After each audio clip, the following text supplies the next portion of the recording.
things that you think's funny aren't funny. Give me cocks all the time. I want cocks all over me. The Alan Cox Show kicks ass, man. Welcome. Show me what you got. You're not going to see a lot of cocks on TV. Alan Cox from the Alan Cox Show. I don't know what it's about you, but I can't even stand your voice. I think you're the biggest asshole alive. It's going to be a great show. Let's kick it. I'll say kick it, and you'll just kick it with a tasty groove, okay? 1, 2, 3, kick it. Kick it. Come on. God damn it. Could you one time kick it? What the? Alan Cox. Here we go. He'll ad-lib. He'll be fine. It's the Alan Cox Show on 100.7 WMMS.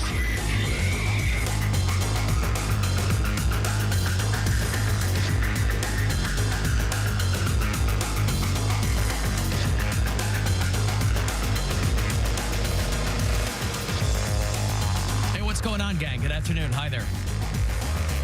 Greetings. Welcome. How you doing? I don't think we're on. I don't think we're on delay on the video. I think we are. Are we really?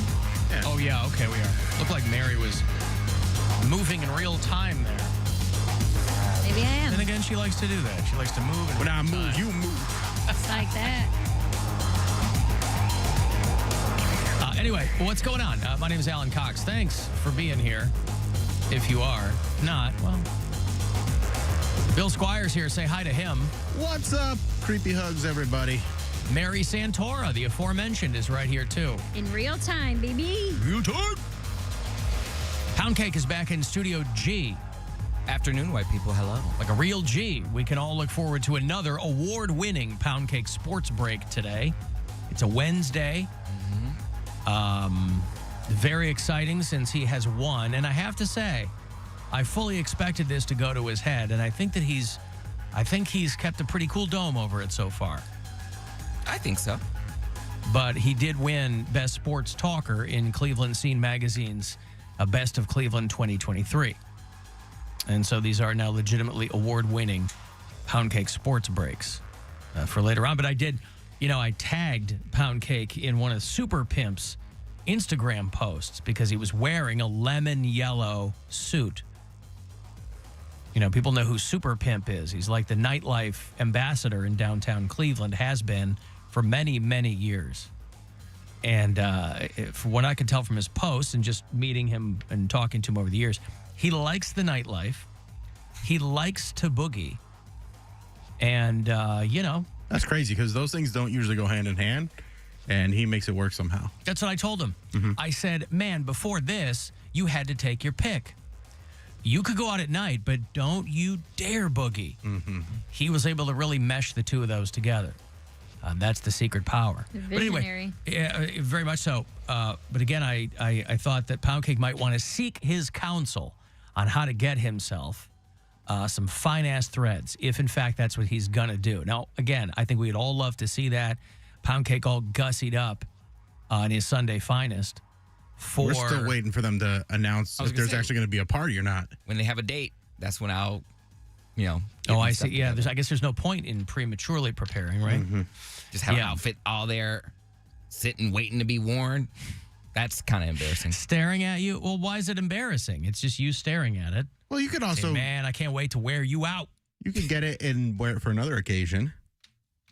What's another occasion? Were that you could- wear something yellow? Dude, brunch. Yeah. Do whatever you want. Dude, wear a yellow suit to my taping and just like, stand out. like every shot of the crowd, you just see this banana man in the middle of the crowd. Yeah. Well, Mary and Bill will be performing. If I'm able to go. Preforming. If I'm able to go, maybe Cody and I will wear matching outfits. There you go. Oh, matching yellow I like suits. your outfit today, Alan, by the way. I like your little jacket. What am I wearing? Oh, just my denim jacket. Yeah, I think that's pretty slick because it's not the color of denim. It's like gray. Well, it's like an olive it's an green. army green. Yeah. Okay, well, maybe it is. comes across differently. That's fine. Thank you. Either way, right? If you want to join us today, please do. 216-578-1007, 800-348-1007.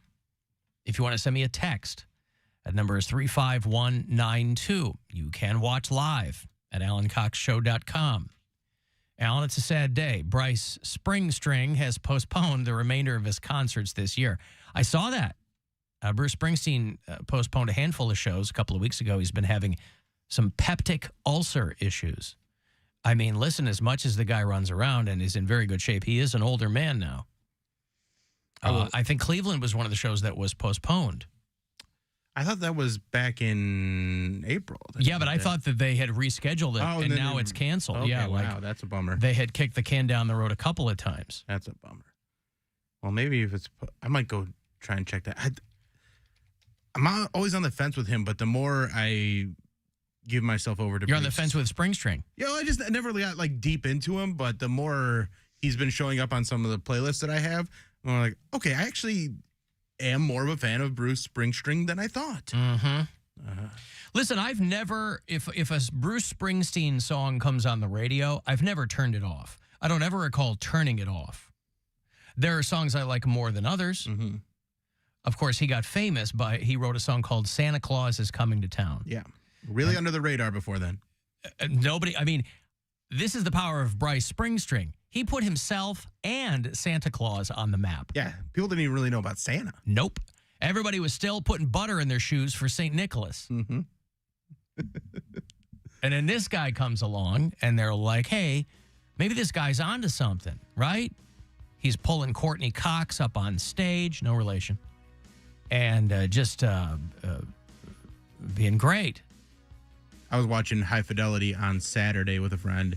She had never seen it before, and I haven't watched it in forever, and I love that movie so much. I forgot about that scene where he's talking about calling up his exes, and it's like it'd be like a Bruce Springsteen song, and then it cuts back and forth between him and Bruce. Yeah. And Bruce is just like, oh, they'd feel better maybe, but you feel better for sure. He's tuning a guitar and talking to him. And yeah, just kind of jamming a little bit. It's great. It's so funny. And that was a big deal at the time because a lot of people had asked Bruce Springsteen to do things in movies, and somehow, I don't know if Nick Hornby did it or I don't know, but whoever got the inside track with Springsteen got it to happen. They come into the room the next day. We got Springstring. You guys, we got him. We got him. The Santa Claus guy? The Santa Claus guy. Santa Claus and Bruce are coming to town. You're never going to believe it. It's just such a funny bit. And that movie, I know you hate Jack Black, but I think you would like that movie, I'm not Mary. gonna watch it. You got to watch it. You can't tell me it's what great. You should watch the movie just so we get, because he is in it and he is peak Jack Black. He is but full Jack Black. But I wonder if the rest of the movie would be enough because it also has the lovely Catherine Zeta-Jones in it too. Lily Taylor's in it, of course, playing some of his exes. And John Cusack is just phenomenal in it. Tim Robbins' character is great. God, yeah. His character, Ian. Cusack is great in that movie. He's really great in that movie. Cusack's great in every movie. I don't care. Yeah. I know he does a lot of like straight to DVD stuff now, straight to streaming, whatever. That's the bulk of his. That's the world that we live in now too. Yeah, but he was ahead of the curve. Well, I think he and Samuel L. Jackson. Not first, you're last. That's right. I think he and Samuel L. Jackson have done about a half a dozen movies together, varying degrees of success. By the way, somebody mentioned to me that our buddy Mark Maron turned 60 years old today, which is that's pretty wild. Happy birthday. But today is also the 37th anniversary of the Cleveland Balloon Fest. Oh, yeah. Which is when it's alternately referred to as a celebration and an unmitigated disaster. It's finally getting attention, too. I've been talking about Balloon Fest for a long time, and we've talked about it on the show a bunch of times. Yeah. But now people are catching on, and it's getting celebrated on a yearly basis now. Well, not celebrated, but like people are sharing the videos and stuff every year now. And it's just the craziest thing. This is when they thought that, I'm not getting any audio. Great. Anyway, for people who are uninitiated, this was something where the city of Cleveland, for whatever reason, right? Like, we got to do something for Cleveland, and they released 1.5 million balloons. For whatever reason, they did this in the fall. Maybe they thought the weather in the summertime would be worse, but they did it, 37 years ago today. And the wind and an incoming storm and all this stuff shifted the balloons. And so they all, rather than floating out into the ether, which was the plan, a a lot of them, by the wind currents changing, got forced back down to the ground. And so they had to shut down Burke Lakefront Airport. There were cars crashing on the expressways because 1.5 million balloons came back down to Earth. Right. It was causing problems. I think a couple of people died in the craziness, low visibility, emergency service challenges. There was a boat out on Lake Erie that ended up capsizing, and the rescue crews couldn't get out to them or something like that, and that's why people died. So Big Chuck and Little John did their level best to host this thing. It was on the local television stations or something. And again, there had been months of preparation for this. And but there's plenty of news footage on it. But a couple of people hit me up and said today, it was 37 years ago today. It was a world record-breaking attempt right here in Cleveland, Ohio. Another one of my favorite mishaps in Cleveland history from the 80s was when they did the softball toss off the Terminal Tower. Oh, yeah? It was the owner of the Cavs. He owned a softball team at the time, too. And was that Gund? No, it was before Gund. Okay. I can't remember the guy's name, but he was just a terrible owner. And he was trying to promote... Ted Stepien, yes. And he was trying to promote this professional softball league that he was an owner in. And he was just chucking softballs off the Terminal Tower into Public Square, and they were hitting cars. One hit a dude and broke his wrist, or a lady and broke her wrist. Why would they do that? Why would anyone agree? Why would the city agree to do that? I don't know. Didn't someone throw turkeys one time too, or like chickens or something? You're thinking of WKRP in Cincinnati. That's it. Oh, was that a bit? As God is my witness, I thought turkeys could fly. That one, yeah. Yeah. So that's fake. That one was fake. Okay. But the softball toss was real. Yeah, okay. The softball toss was real, and it was a mess. Indians wanted no part of recreating a 1938 stunt on its 50th anniversary. Cleveland Cavaliers owner Ted Stepien had no problems with that at all. So 5,000 people were at the base of the Terminal Tower as he threw softballs from the top. Why would anyone do that? I mean, just as a business owner, you'd go, I'm going to be paying so much money in lawsuits. Well, people didn't sue that much back then. In 1938? No. This is 1980. This was the 50th anniversary of the 1938 stunt. Yeah. And the baseball team is like, no, thank you. Because how Ted Stepien didn't figure that out, who knows? Cars were dented. Spectators were injured. He ended up a little light in the wallet. He settled a lawsuit by a woman who broke her wrist. That's what it was, a woman, yeah. But holy cow. What a bad idea.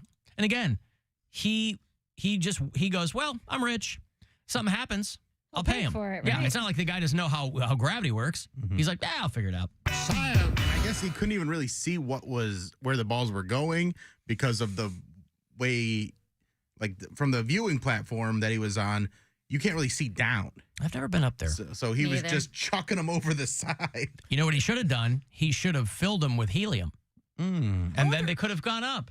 Oh. And, softballs? Yeah. I've been in the sky deck of... Pull out the core. Just fill it with helium. What? I've been to the sky deck of observation deck of Terminal Tower, but I know there's probably a place above that that I haven't. Okay, I haven't. And what did you observe? That it's very high. But you can It's a observe long way that down. from the ground. I understand Different that, but perspective. it's different perspective. But the fact that there's a part higher where you can just go up there and chill. Is there a restaurant up there? No, there's nothing up there. Nothing I don't know. He might have been in that observation deck. I don't know. Years ago, I saw EV DJ from up there. So. It's like 30 years ago or 40 years ago, so I don't know if they had the same setup. June 24th, 1980. Yeah. So a long time ago. Yeah, over 40 years. Michael Jackson was still black.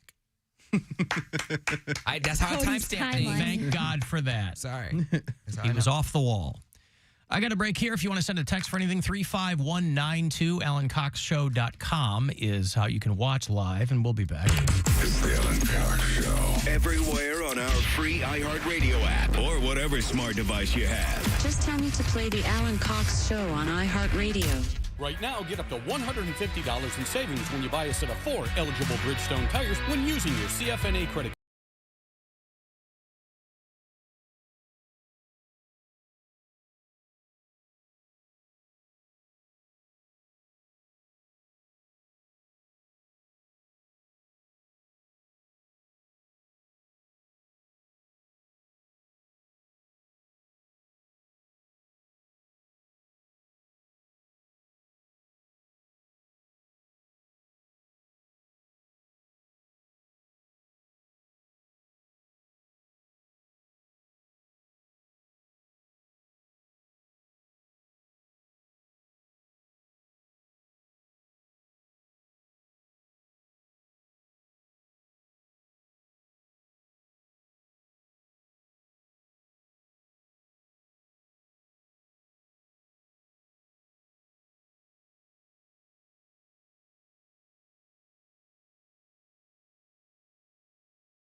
prominent LA punk bands until he was murdered in 1983.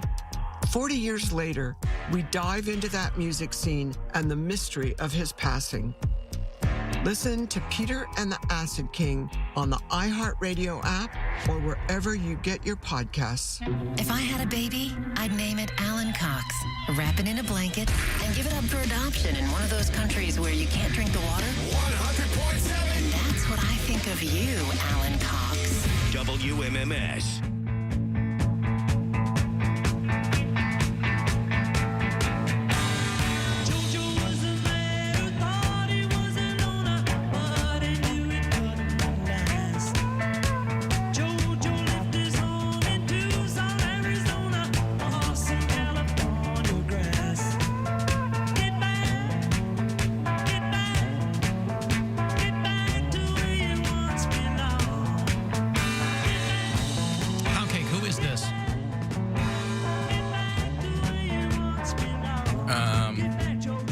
You ever heard this song before? No.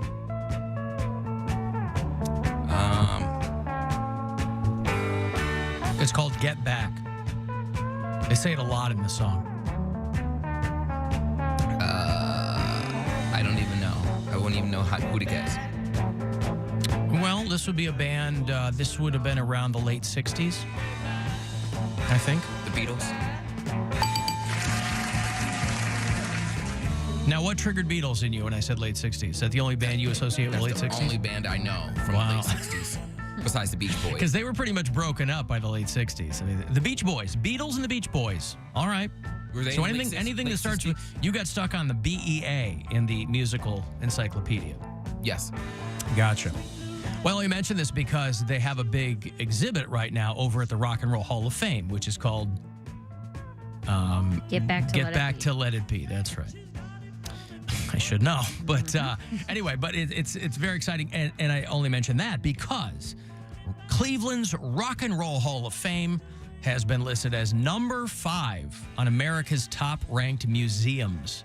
Wow. Now, I guess I don't think, when I think of a museum, I fully expected to see, like, the Cleveland Museum of whatever. Smithsonian. On there.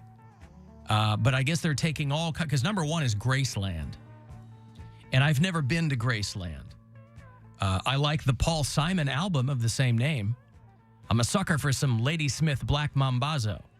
But I've never been to Graceland. Anybody ever been to Graceland? Nope. No. Oh, all right. And then the Metropolitan Museum of Art in New York, the Art Institute of Chicago. The Phoenix Art Museum is number 4. I assume that's just because it's so goddamn hot, people need a place to go inside and cool off. And then the Rock and Roll Hall of Fame in Cleveland, Ohio. So it's we take it for granted because it's right there. Mm-hmm. It's am I pointing in the right direction? It's right there. It's right there. And so we go, oh, it's right there. But people come from far and sometimes wide to get over there to the Rock and Roll Hall of Fame. And so they, I guess a bunch of organizations ranked the best 20 museums in these United States, and the Rock and Roll Hall of Fame was number 5. So is it a jewel of the lakefront? Of course. And they're spending aren't they spending like $100 million to expand it? I have no idea. What? I don't know. What? Yeah, I don't know. think they are. Didn't we talk about this a while ago? That there's a big Rock Hall expansion? Expand it where? Into the lake? Into the lake, yes. There's not a lot of places you can go, And I hope that when this happens, I would love to see them do like a thing where they invite all of the Rock Hall inductees who've gotten in over the years. They say, we'd like as many of you to come as possible. I know who I'd like to see there. LLJ Cool J. Yeah, he's in the Rock and Roll Hall of Fame, LLJ Cool J. But Graceland, of course, where Elvis Presley lived in Memphis. And they get a lot of people there. It's the most popular museum in the country. And so I've never been to Graceland. Bigger than Dollywood, huh? Dollywood's an amusement park. No, it's a museum. Oh, really? Mm-hmm. I've never been. I've never been either. Well, I got to tell you, when my brother-in-law got married in Pigeon Forge some years ago, we went to Tennessee for his wedding, and we were fully intending to go to Dollywood because I thought Dollywood was like this little podunk, not little, but I thought it was a thing where you like went and parked and had some fun. It's like $95 for a ticket to Dollywood. And the parking lot, you can't see the other end of it, and it is nuts to butts with cars. So Dollywood is a big deal. Yes. Big deal. So we drove by. We're like, oh, we're not. No. We thought we'd like dip in and dip out, and it'd be fun. Dip in. Get a shirt. But $95 a pop. No, thanks. Now, it might be worth every red cent. I don't know. Is red cent racist now? It's blue cent. Well, that's definitely racist. Well, depends on how you vote. But is red cent racist? I don't even know why that would be racist. Somebody asked me if there's a lot of things now you got to be careful. You know what? If you are concerned, I don't think there's anything wrong with being concerned that you're not tripping somebody up. You know, there are a lot of pieces of slang and sayings that have, they have racial, if not racist, racial origins. You know, you're not supposed to say gyp anymore because that's short for gypsy. Oh. And when you were a kid, you'd be like, oh, he gypped me on this Pokemon card or whatever. You're not supposed to say that anymore because it's disrespectful to those people. Done and done. That's fine. So what are you supposed to say? You're supposed to say he gypsied me? No. Yes, it's the abbreviation that they have the problem with. Please use full word with my blessing. No, you're not supposed. Look what happened to that girl in Drag Me to Hell. Listen, you don't want to cross, but was red cent like a Native American? That's what I'm asking. I have no idea. Somebody asked me the other day. They were like, "Hey, is this racist?" And there's some things that sound like it, but they're not. If you know the history of them. But it's worth taking a deep dive. Now, I realize there are some people, they don't care. They don't have enough time in the day to be, it is tricky. I'm just saying that if those kinds of things, if you want to stay on top of them, it takes a little bit of effort. That's why I always like to use another country's currency instead of red cent. Say, I'm not going to pay you a single rupee more than X.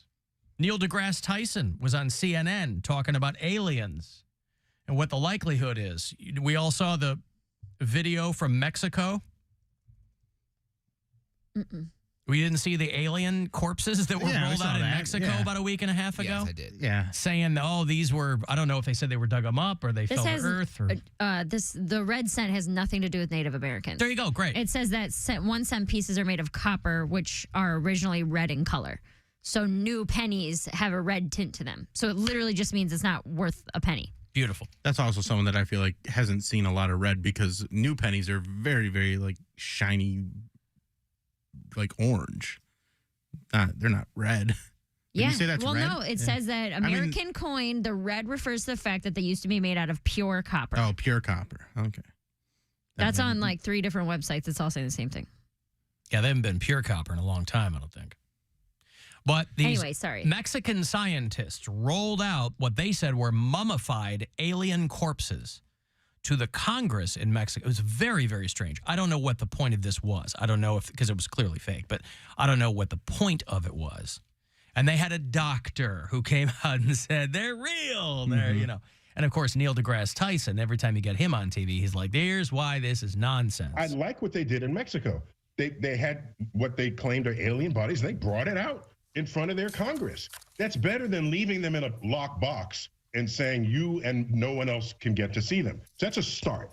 But in science, a new truth, an objective truth is only established when multiple labs can analyze whatever your claim is.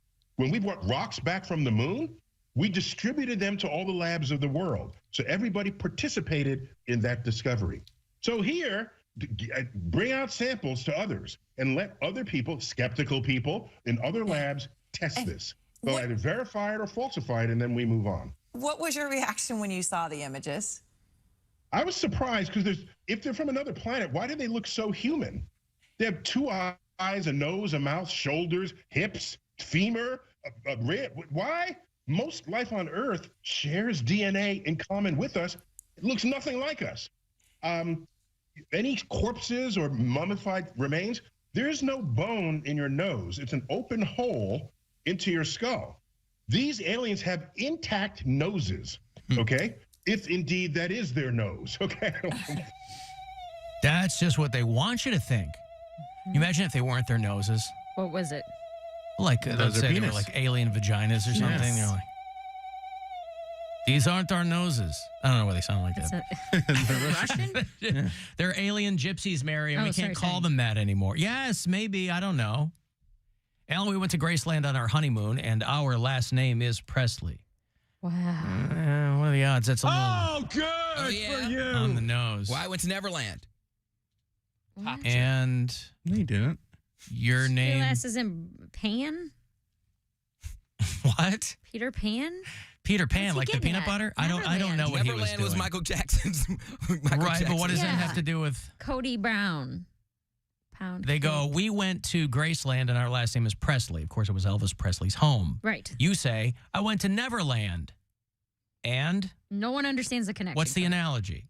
Oh, nothing. I just feel like visiting Neverland and going on Michael Jackson's amusement park would be better than going to a lazy little museum. Yeah, but the whole point is because their last name is Presley. You have no name connection to Neverland. In either sense, the Michael just Jackson or the Peter Pan. Blurts out, oh, yeah, well, I'm going to Neverland. Shut up, Poundcake. I will. Can Mary post her Big Mac pizza recipe again? I've been dying to try it. Yes. I actually think I'm will going to kill make you. it tonight. Oh, yeah? Maybe. I don't know yet. What did you do? Why didn't you make it for Brian's birthday? We went out to eat last night. He doesn't eat meat. But we use fake meat. Yeah, We use like a an Impossible Burger or whatever. Mm-hmm. Yeah, we went out to dinner last night. Where'd you guys go? Tartine in Rocky River. Love Tartine. We go there all the time. Yeah, it's I've great. been to Tartine. That place is great. So Brian's a vegetarian, and they have an entire vegan menu, and then he's complicating things because he's like, well, I don't need vegan cheese. I just don't eat meat. So then there's a risotto entree on the vegan side, and he asked if they could make the vegan risotto with regular butter. And everyone was confused. And I don't want it clarified. I understand what he's asking because he's like, I don't need vegan butter. I want this risotto, this entree with these ingredients made with the regular butter instead of the vegan butter. And this was an ordeal. The server could not understand what we were saying.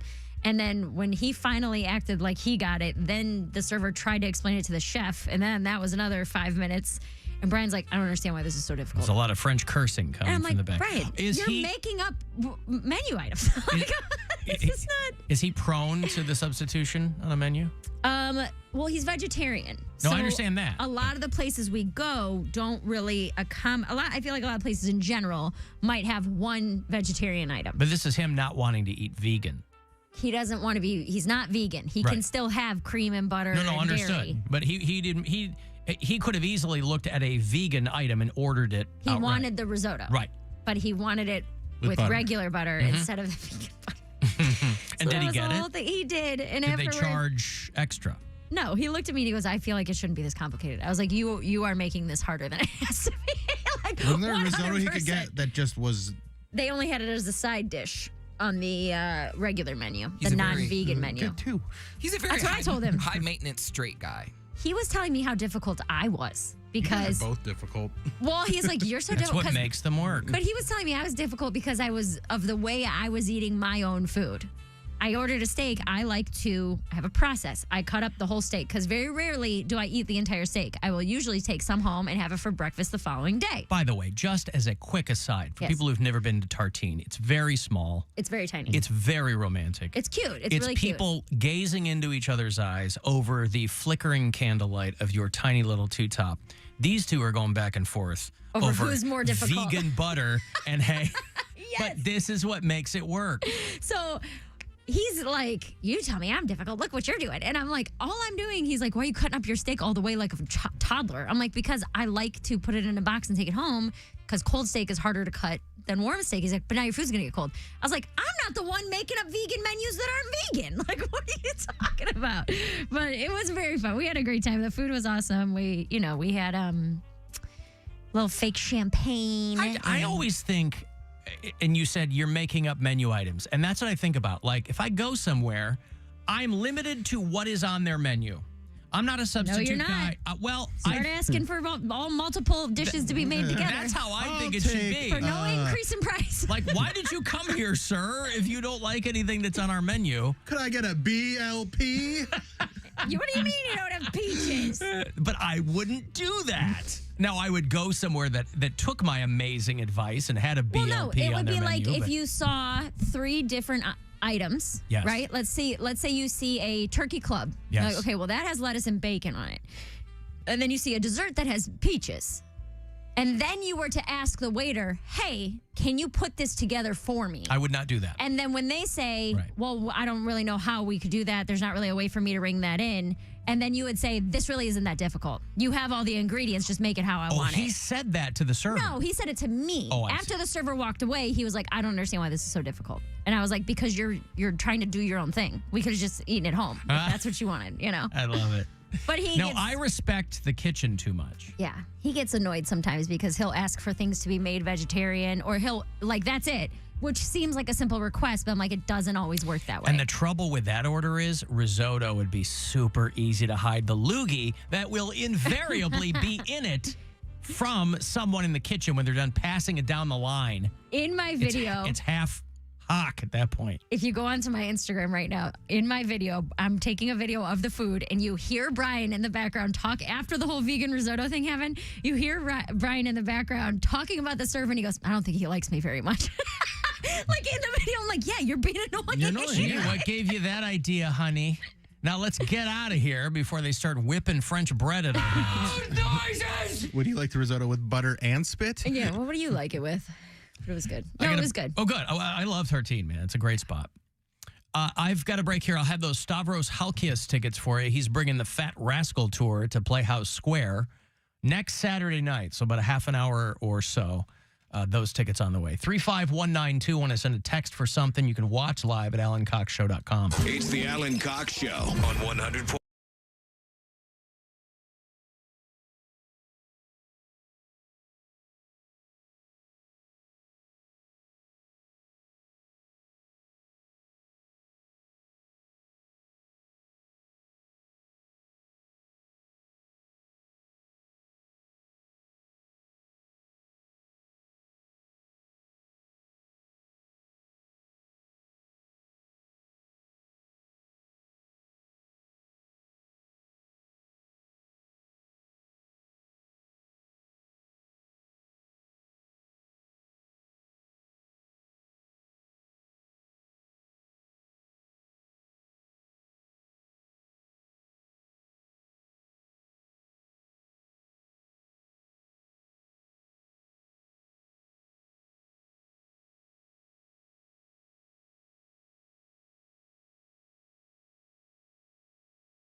It's a burger that's so crazy it works. And I know what you might be thinking. How can I get in on this historical burger moment?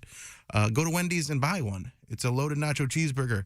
Get one, taste it, and you'll see what I mean. And then you're going to pair that burger with the new Frosty Cream Cold Brew that comes in 3 tasty flavors, vanilla, chocolate, and caramel. So get over to your local Wendy's for the new loaded nacho cheeseburger and the Frosty Cream Cold Brew. Choose wisely. Choose Wendy's. Portions of the following program were pre-recorded. This is The Buzzard. From the Barrio Tacos Tequila and Whiskey Studios. The Buzzard. The home of the buzzard. This is 100.7 WMMS. Cleveland. Call the Alan Cox Show. I'm sure it'll work for people on vacation when they don't have to do something, but I can't imagine it working on a day-to-day basis. 216-578-1007 or 1-800-348-1007.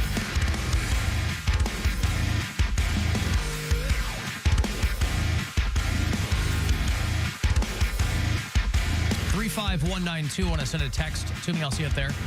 If you're listening on iHeartRadio, the app, you can always leave us messages there. Talkback button. I'll see those too. AlanCoxShow.com is where the live stream comes through. Who's helping out today? Blumpchin Liquor Roll. Blumpchin Liquor Roll. Thank you so much. Your Cleveland Guardians got, they got bent over last night by the Cincinnati Reds. And in doing so, Reds' playoff chances are very, very slim. Guardians, of course, are non-existent. But Reds' chances are very slim. And the Guardians helped them make them a little better last night. 11-7 was the final here at home. That Ellie De La Cruz, unstoppable. His first 2-homer game, he drove in 4 runs. A handful of those guys had a really good game. So 11-7, that was the first of 2. See if the Guardians can come back tonight. 6:10 is your first pitch here on MMS. Tito's last home game. So Tito's last home game, the final home game of the 2023 season. Tonight, if you're going, I think it's probably going to be a tearjerker because tonight's when they're going to do the whole thank you, Tito. I mean, they've already got the billboards all around town, and I'm kind of bummed I'm not going to this game. Why aren't Maybe you? I will. Maybe I'll poke my head in. Just go. It's right there. Yeah, I was just thinking about that because I got the pass. And I was like, Yeah, but they're not going to do that at the top of the game. They'll do it at the 7th inning stretch, right? I ain't hanging out to the 7th inning. I got a life Where to do you lead. got to be? Where you go? I got a 7-year-old at home that I don't So see. what? She's basically on She'll be asleep taking anyway. control of herself at this point. She'll be asleep at 6:30. No. And then the last series of the season, away in Detroit. Play the Tigers Friday, Saturday, and Sunday. And then your Cleveland Guardians will hang up their cleats for another season. They will all retire to their respective homes, wherever those are.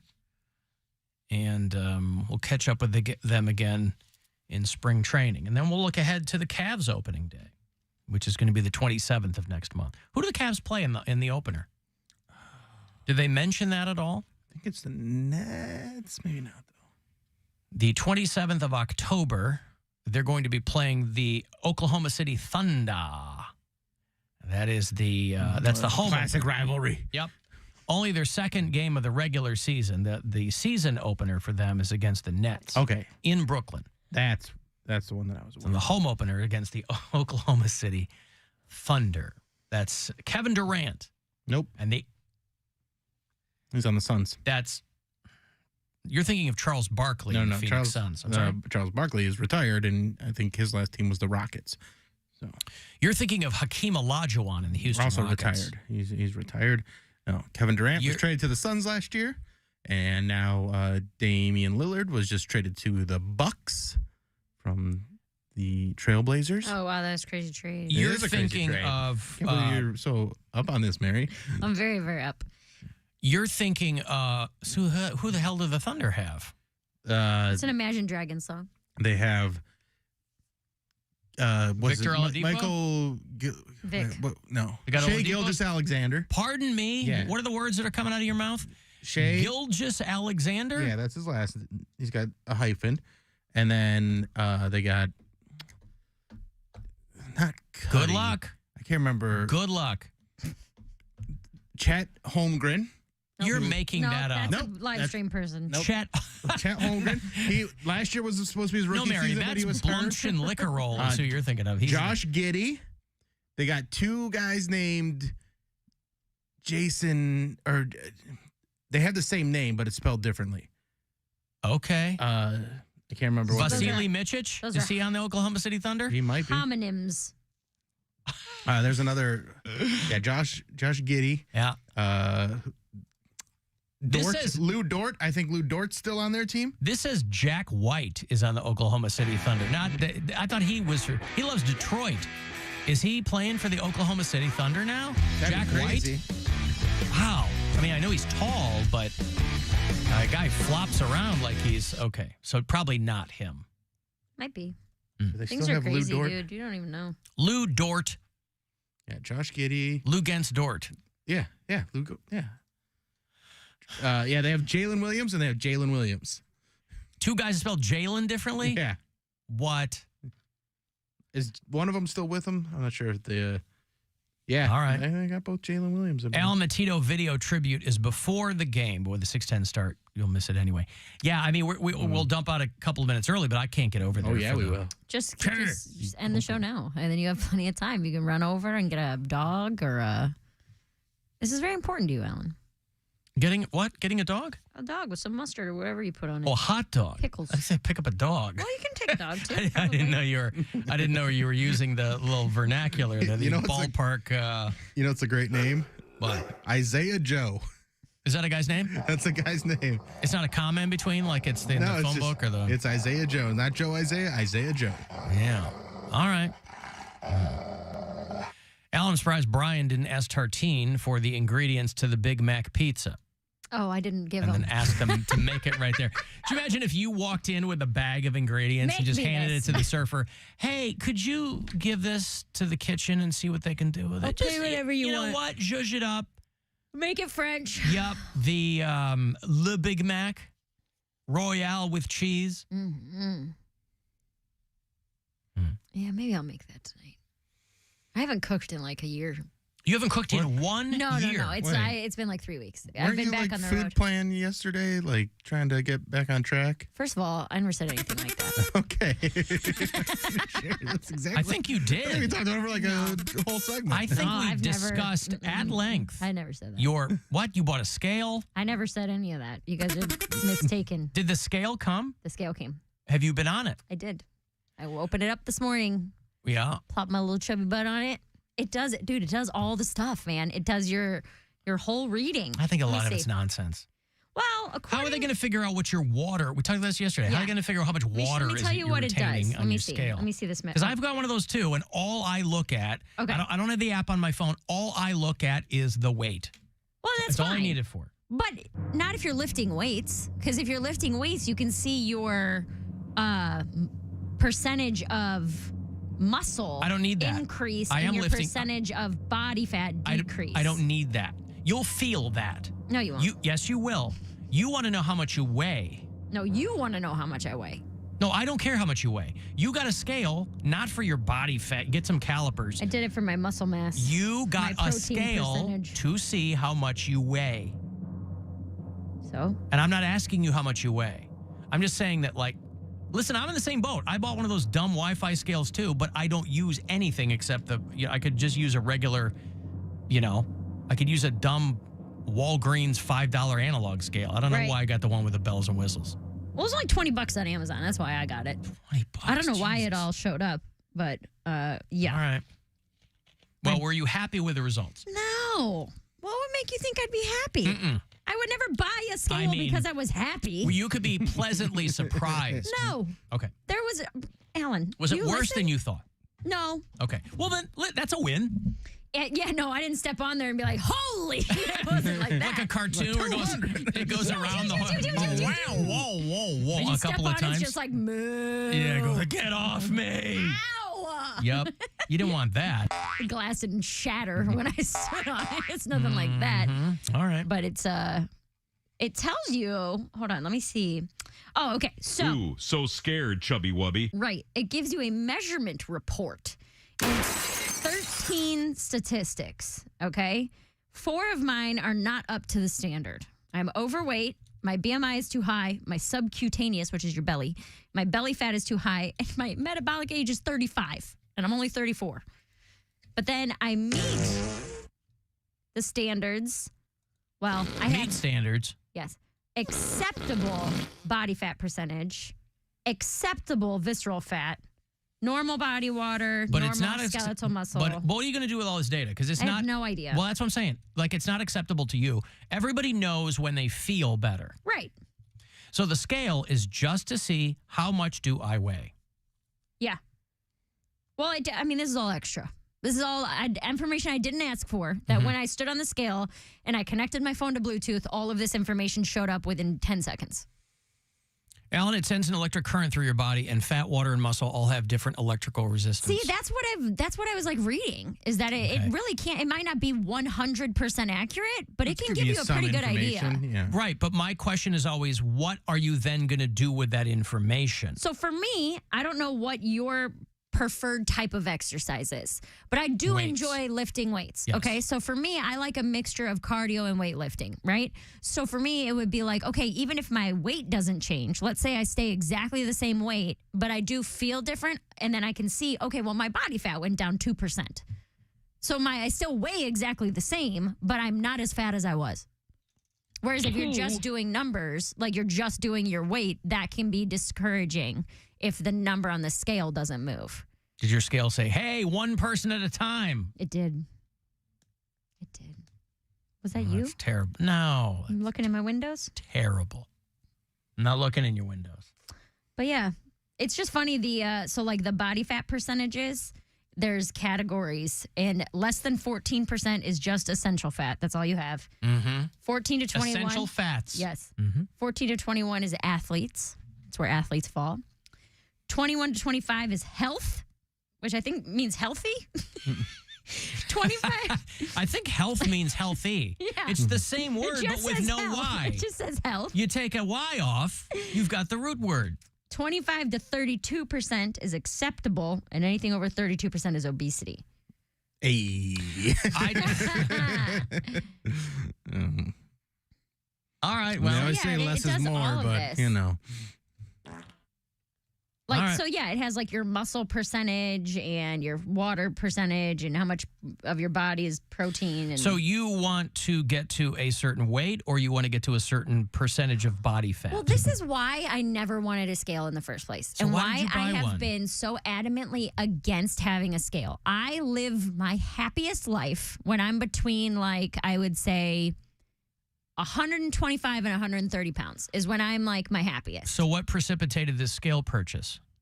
I don't know, man. Buying the clothes at the beginning of summer and then not fitting anymore, and having to buy new clothes last week.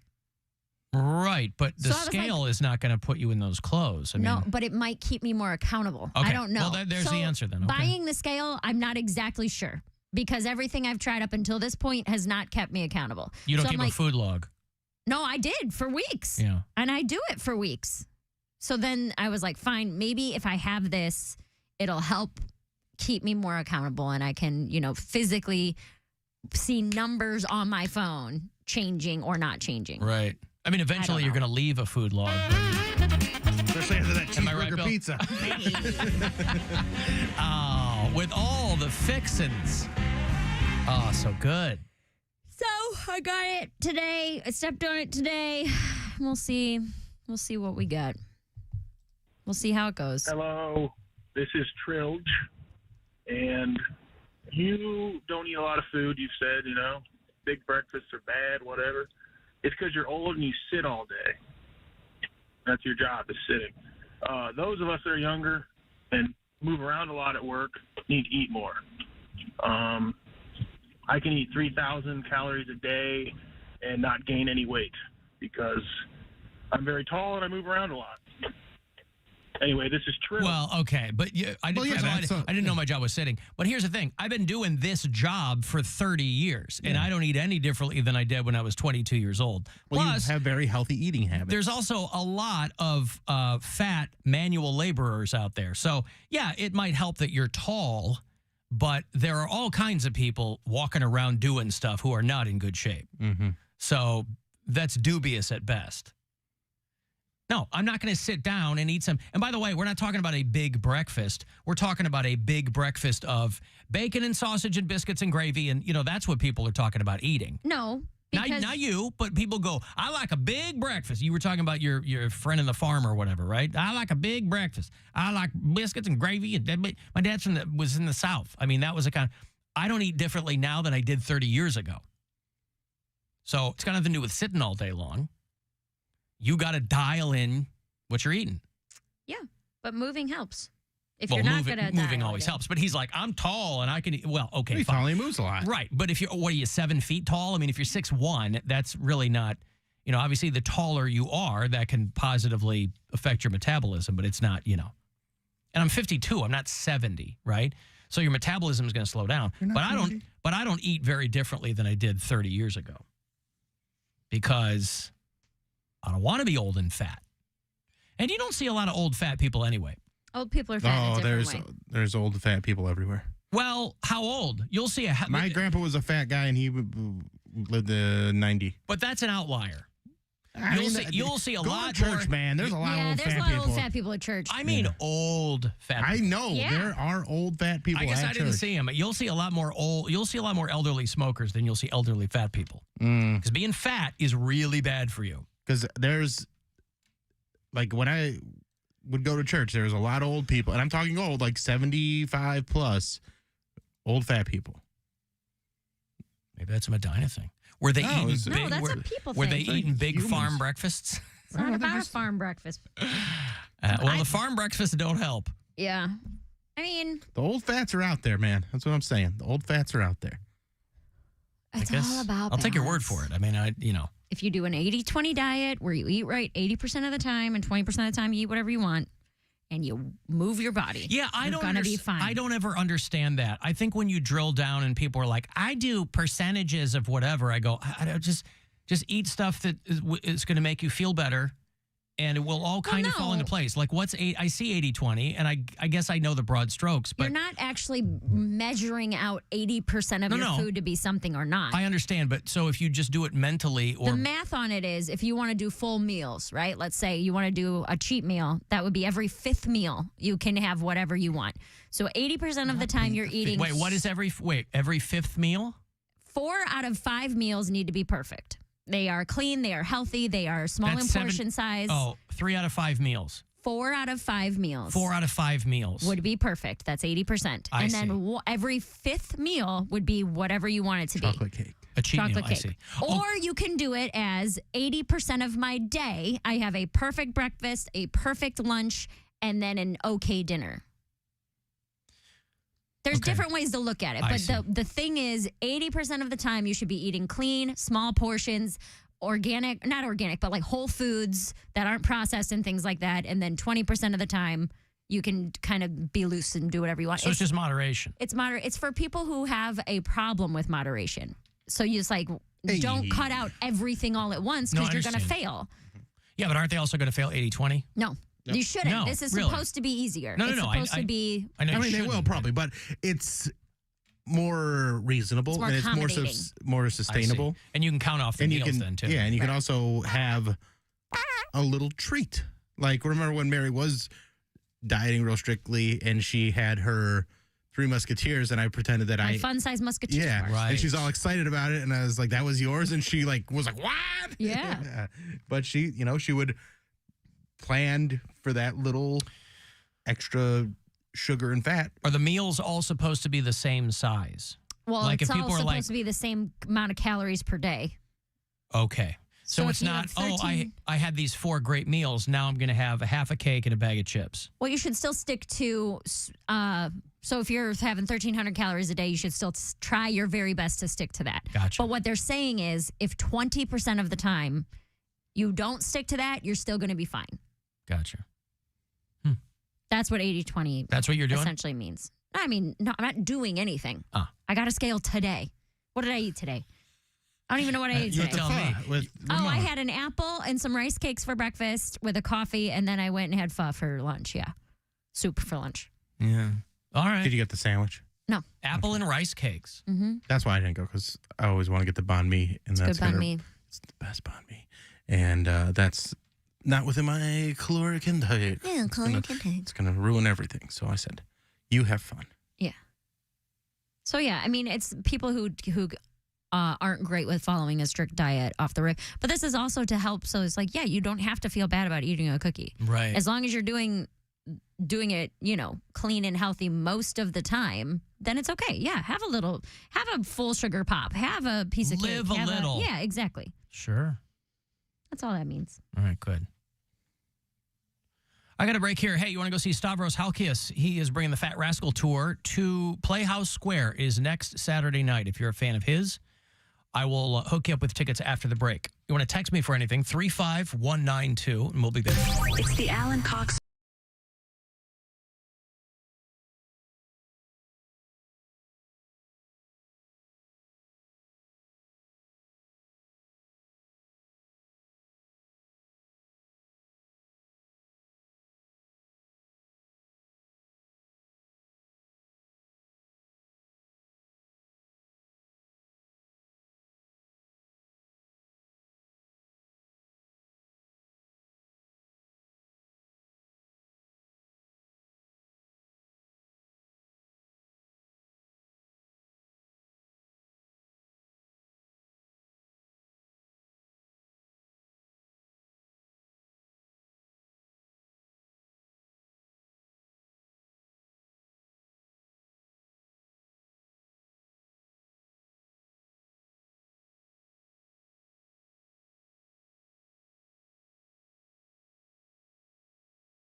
mine, Peter Ivers.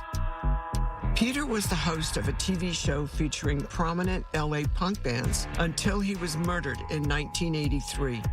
40 years later, we dive into that music scene and the mystery of his passing. Listen to Peter and the Acid King on the iHeartRadio app or wherever you get your podcasts. It's time to give stuff away. Time to give stuff away. All right, you want to go see comedian Stavros Halkias? He is on the Fat Rascal Tour. Not sure who's with him, but they're bringing it to Playhouse Square next Saturday night, October 7.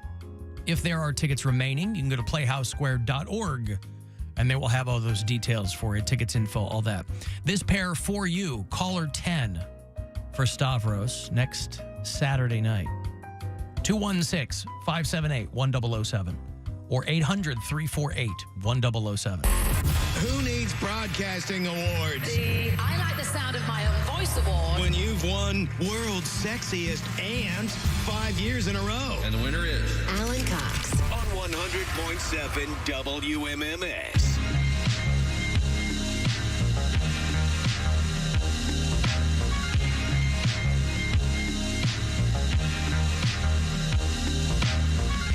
Bill Burr on the show tomorrow, and I will have more tickets for you in about a half an hour to see him. Also next Saturday night, he's down in Canton. It's an embarrassment of riches next Saturday night. We've talked about this. Jeselnik's in town. Theo Von's in town. I might have been off on the Jeselnik date. Oh, yeah. I thought that was the same night. I thought he was doing the Masonic. No, Theo's at the Masonic. No, Theo's at the Masonic the 5th and 6th, and then the 7th he's at E.J. Thomas Hall. Oh, okay. In Akron. But nevertheless, there's a bunch of guys in town. Jeselnik, October 7th. Okay. Temple Live at the Cleveland Masonic. There it is. Yeah. And then I'm going to be at the Lyric Bistro. Where is that? That's in Fairport Harbor. All right. But I think it's sold out already. So. Well, there you go. Yeah, if it's not, go to BillSquire.com. I got some other big shows coming up, too. So, Bill Burr on the show tomorrow. Stavros Halkias will be on next week, a couple days before he's in town. Going to talk to actor Ed Begley Jr. next week as well. Excited to catch up with him. Maybe we'll talk about, we could talk about so many things with him. Christopher Guest movies, Pineapple Express. I think he's pimping a book.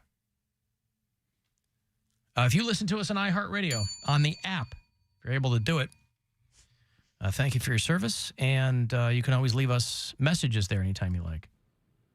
Hey, it's Mike in Parma. How are they only putting $100 million into the Rock and Roll Hall of Fame? They're going to be spending $750 million on that prison going up in Garfield Heights. Maybe that'll be on the museum list sometime soon. Hopefully. Love you. Hate me. Hate the show. Hey, mention of a brand new prison made it to the nicest museums. Walk around. Here's our East Wing. Imagine $750 million on a new prison. I mean, where do you get that from? Is that real or no? It's an extra sales tax they'll impose on the residents. No, it is real. First, it'll cost them $38 million just for the land. And then Garfield Heights? The overall cost is they're estimating. Now they're probably Who did these estimates? They're Trump? probably way overestimating it, right? Yeah. $750 million, and this is a very controversial build, the whole thing, the proposal. Because, like, Tamir Rice's mom was very public about this. She's like, if you're going to make a new jail, put it on the west side. We all know why you're putting it on the east side. I'm sure people in the private prisons industry are like, well, you got to fish where the fish are. But, yeah, $750 million for a new prison there in Garfield Heights. And people over there, none too pleased about it. But nobody wants a prison in their backyard, so that's why they're not going to put it on the west side. 72 acres of land adjacent to Granger Road in Garfield Heights. 72 acres. They call it a campus. But I don't think there'll be much matriculating going on there. Hard Knocks University. Indeed. Guardians are playing their second of two last night, the very last home game of the 2023 season. Lost hard to the Reds last night. 11-7 was the final here at home. 6-10 tonight. We'll roll a couple minutes early, get you into the game And then they will head off to play 3 against the Tigers in Detroit this weekend. And that will be, Tito calls it a career tonight here at home. And then they'll finish the season at Comerica Park. This video you sent me of the lady who knocks the piano player's keyboard over. She's just drunk? I'm not sure, but... More anti-Asian crime? I think this is more because of the song that he's playing. I just thought Poundcake could relate to it. Yeah, so this guy, and we've talked about this on a couple of occasions, when Poundcake operates in his capacity as DJ Wettings, when he's master of ceremonies, he's mentioned that he does not like the song Piano Man by Billy Joel. Why is that? Because they play it so frequently? I just don't like it. It's a really long song. It just doesn't have any soul for me. I just need something more. I gotta tell you, and I can't, my memory's not, awesome. Too folk. I don't folky. Folky? Yeah. You mean to acoustic? No, folky. I mean, it's not a folk song. I don't think anybody would listen to Piano Man and go, I love folk music. Well, anyway, whatever. Start that again. He thinks Panic at the Disco is a great punk band. Nevertheless. 18 years today, first album. Oh, yeah? Yep, I posted it on my Instagram. Got out with the getting's good. But I can't ever recall hearing Piano Man played at a wedding. Is it a request a lot? It is after 9 p.m., everyone's drunk and they want Everyone's drunk. Okay. They want to hold hands and sway and sing it. Kumbaya. He doesn't like holding hands and swaying. Well, it's not he wants like, nothing to do with that. No one's thotting and bopping to Piano Man, but it's one song. It is a drunk towards the end of the night song. It's a yacht rock classic. It's a fun song. I like Piano. What's the matter with Piano Man? I mean, okay, really. well, you asked me my opinion. I told you. No, you're right. Right? Sassy Kate. I do like the tweet. I can't remember who said it, but they're like, for this guy being called Piano Man, he sure won't stop playing that goddamn harmonica. Put bread in my jar when I was a kid because I was 2 when the song came out, but when it was still on the radio when I was like in kindergarten and first grade, you'd hear it occasionally, and I didn't know that bread was slang for money in the 70s. And so he said, they put bread in my jar, and that just blew my mind. And even 6-year-old Alan was like, oh, so many carbs. You can't be putting bread in jars, man. This late in the day? Shut up, Mary. After 8 p.m.? They're eating bread after 4 p.m. What are you? Oh, my God. Can I? Is it camera 6, or do I have to do this? I can do it whenever you want to play it, but just everybody don't move. So it won't auto switch. Okay, don't say anything. Oh, we have to sit quietly. Okay. Here's the video of this woman. There's a guy busking. He's just got his keyboard set up. He's got a bucket of money. Everybody knows that he's a street performer. Is this LA? Where is this? I don't know. Okay. And the girl comes up and they're drunk and okay. Probably ever done to me while street performing.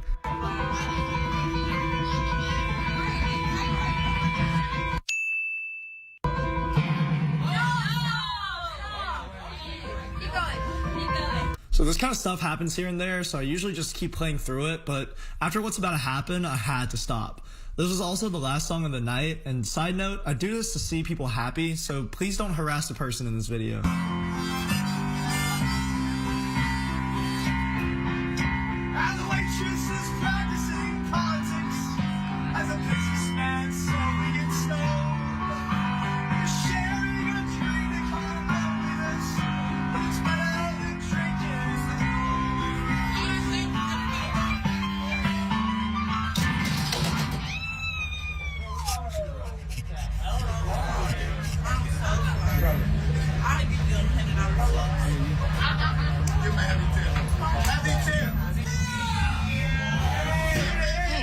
Steals money. Takes money out of the bucket. Well, anyway, that's most of their. Poundcake could not help himself. He loves it. He could not contain himself. As girl walks over. I realize for people listening, that's not exactly. But girl walks over. Looks like she's just going to she's drunkenly going to hit a couple of keys, but it's on kind of a flimsy keyboard stand. Knocks it to the ground. And then reaches over and takes money out of his tip bucket. And I don't know. And then so drunk girls, right. Mm-hmm. That's what has that's what has gotten him happy again. Well, at least the guy is like, Poundcake likes it because he doesn't like that song. But you know, the dude's got like the harmonica thing. He's playing the harmonica while I respect that. He's multitasking. And I would not respond that way if it was someone authentically playing it. Like on the street, you're a street performer, you're making money, like that's your livelihood. I understand that and I respect that. And I would probably tip. Even though I don't like the song, I understand what it stands for. He's busking out there. Yeah. So I get that. So I would not do that. But when it's on a recording and if someone makes a request, I'm like, yeah, whatever you want. But it is an end of the night song, as he said. That is people pouring out of the bar, people walking on the streets, and they're like, they don't even know the words, but they just, they know I don't even know. Well, people say that Billy Joel doesn't like Piano Man either. It's that he's tired of playing it so much. I mean, because it's a long song. You can play it for 9 minutes. Well, it's also been like one of his biggest hits for the past 45 years. It's the one that everybody wants to hear. Yeah. Mine's sitting on the porch with Paul playing the harmonica. Ugh. I love this song. Can I get the saxophone?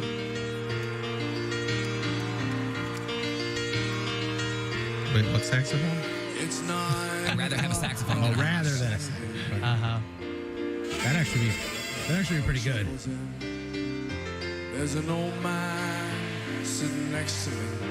All right, people. To his tonic and gin. Yeah, listen, there aren't a lot of, yes, Billy Joel is white people's music, but he's good. You're half white, and your entire body doesn't like Billy Joel. But you can't even give it up for the white. It's just that song. You don't hate all Billy Joel, do you? He doesn't know any other Billy Joel. Guaranteed. He knows We Didn't Start the Fire. He does not know any Billy Joel. He knows that one. I don't think that's not a good one. I don't think if you asked him who did We Didn't Start the Fire, he would have said Billy Joel. That's what I mean. Like that, you can't be like, oh, Billy Joel, We Didn't Start the Fire. He's not even singing. Right. It's a great song, too. Brand new one from Billy Joel on the Buzzard. You went uptown riding in your limousine with your fine Park Avenue clothes. My mom listened to a lot of Billy Joel, too. So we listened to a lot of Billy Joel in my house. Some nostalgia for that. One of my first concerts was Billy Joel at the Richfield Coliseum on the River of Dreams tour. There you go. And it was awesome. He said the S word, and I was like, oh, that's cool. Yeah, I had a girlfriend in college who was way into Billy Joel. We went to the Stormfront tour, I think. Big shot, did ya? Yeah, there's a lot of good stuff. Allentown. You might be wrong. Can you play that one? You may be right. Yeah. I may be crazy, but just may be a lunatic. Now, Brad, I want to hear from Billy Joel. By request for Cody Brown. Friday night I crashed your party. Saturday I said I'm sorry. Sunday came and trashed me out again. And then Keeping the Faith. We're going to keep it going. I'm not playing no goddamn Keeping the Faith. Keeping the Faith is a great song. I'm not playing anything after Glass Houses. Nothing. This is where it stops. No. That's where it stops. Keeping the Faith is a great song. Keeping the Faith. Next, you're going to want River of Dreams. Nah, I don't want Dreams. I saw the River of Dreams tour, but I play. I feel like we're yeah. That's all you get. Oh, such a tease. In the middle of the night. Stop. Well, that's not like I that. know. Between that and oh god, what was the other one? Was terrible. Maybe Uptown Girl. Because he was that one I liked because I was a kid and like right. But his influences were like doo-wop and stuff like that, and I had no connection to that whatsoever. So Innocent Man's a great song. How about Innocent that? Man's good. Baby Grand's a great song. But he's a dick to his band, boy. Billy Joel, when he fired his band, he didn't tell any of them. These guys had played with him for like 18 years, and they found out he was making an album with another band. He didn't say anything to them. They like found out from the manager of the band that they weren't, or one of them heard that Billy was in the studio recording a new album, and they're like, really? Because we're sitting at home. waiting to hear when we're going to go back in and record. I go to extremes. Yeah, that's another song. Yep, you named one. I go to extremes. I don't even know if that's in there, but it is a good song. Moving Out. That's a great song, Moving too. Out's a great song. Oh, I know that one. I'm moving out. Yeah. It gives them the stand-up routine in L.A. Yeah. This was the Bosom Buddies theme song when that TV show was on, featuring a young Thomas Hanks. Hey, Tony. What's up, Alan? How are you? Good. Hate the show. Thank you, sir. I've been to a lot of concerts in my life, and that's the only concert that I ever fell asleep to. Oh, good for Billy you. Joel. Was it just was it monotonous? Were there too many slow songs? Like, what was it? I probably went with Bill when he went to because I saw him at the Coliseum. Yeah. And I just couldn't get into it. How old were you? I was in my teens. I had a blast, man. I thought it was a great concert. I mean, he was never a critic's darling. Rolling Stone, there was a guy famously in Rolling Stone who was like, yeah, his material's catchy, but so's the flu. There's also this girl in the front row in a white tank top that was bouncing all over the place, and I was in love with her. Oh, so you associate her with the Billy Joel show? Well, I mean, I love Billy Joel anyway, but you see, when I was in sixth grade, so like 12, 13 years old, seeing a full-grown, busty woman jamming out to Billy Joel, I was like, being a rock star, it's cool. Busty, lusty woman. Yeah. So you fell asleep? Yeah. Wow. All right.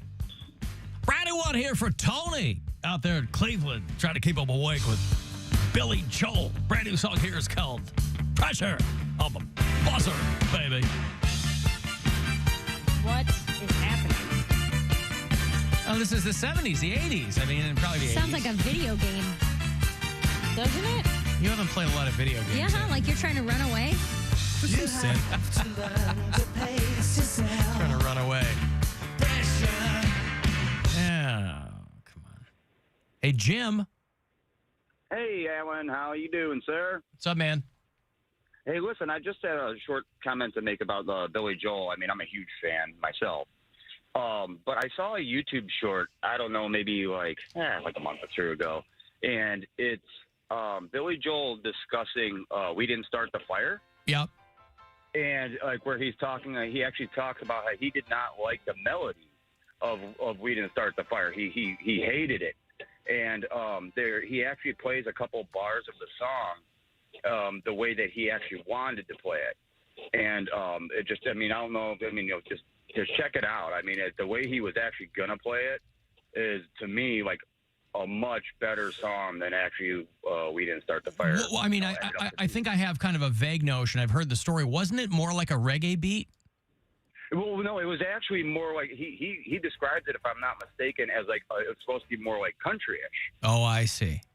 Yeah, because he does more of like a stride type playing instead of the because he refers to it as a dentist drill. You know, when he plays the actual melody that We Didn't Start the Fire ended up being, and he was like, I hated it, but then they added everything else into it, which made the well-produced song. But I mean, just check it out, because it is more country-ish, and it's like really melodic, but the lyrics are all the same. Is it like Teddy Swims country, or? Yeah, I have no idea who that is. All right, well, thank you, Listen to Jim. yesterday's episode, and you will. Jim and Medina. Just listen to Fall Out Boys. We Didn't Start the Fire. It's the better version anyway. Oh, them's fighting words now, boy. That's Just saying. I don't mind the way they did it. It's the fact that they're jumping all over the place on the timeline. Well, he wants it chronological. I want it chronological. you're not even At a least paperwork better. guy. What the hell do you care? I am a very complicated fan. I'm the difficult one, and you're talking about timelines and music? Okay. They didn't write it down on paper. Bill can recuse himself from that. They just put it in video. All right, I have to take a break here. You want to get your mitts on those Bill Burr tickets? It's going to be on the show tomorrow again, but the show is next Saturday. He's going to be down at the Hall of Fame Stadium in Canton, so we'll hand those off after the break. It's the Alan Cox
Chick-fil-A honey pepper pimento chicken sandwich is the pimento cheese. I was like, go cheese, go pimento, go honey, go get it. Hi, this is Chantrice, and a little thing I love about the Chick-fil-A honey pepper pimento chicken sandwich is the mild spiciness of the pickled jalapenos. No, it's the crispy chicken. Actually, I can't decide. It's the entire sandwich. Order the honey pepper pimento chicken sandwich on the Chick-fil-A app today. Available for a limited time. Real Chick-fil-A guests paid for their testimonials.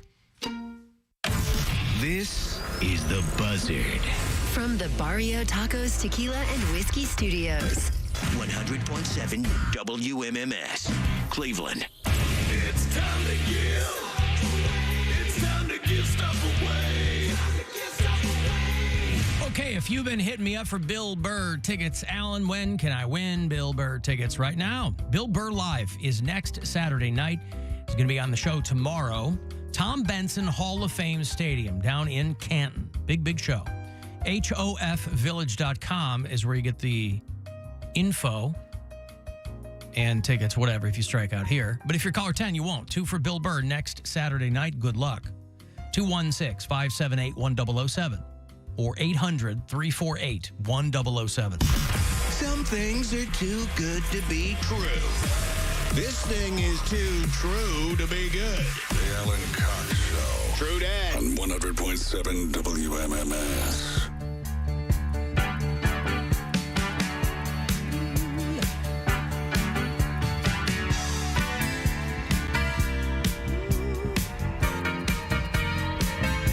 Devotion to accuracy. Thank you to all the customers who texted me. My life was the Bosom Buddies theme, not moving out.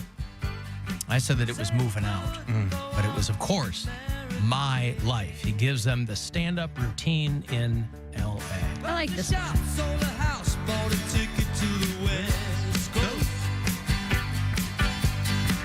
Now he gives them the stand-up routine in L.A. Keep it to yourself. It's my life. See, I nailed it. It's not exactly like it. This was off the 52nd Street album, late 70s. Might have been his last one of the 70s.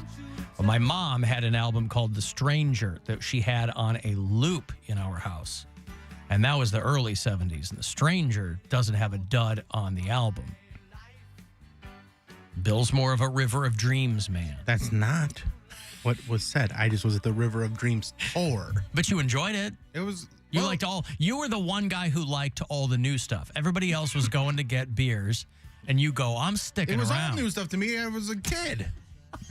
It was all. Yeah, you didn't know any I got of it. exposed to all of it around the same time. Oh, you did? Yeah. Oh, so you didn't know what was new, what was. I mean, like, I knew that was the newest album that came out, but I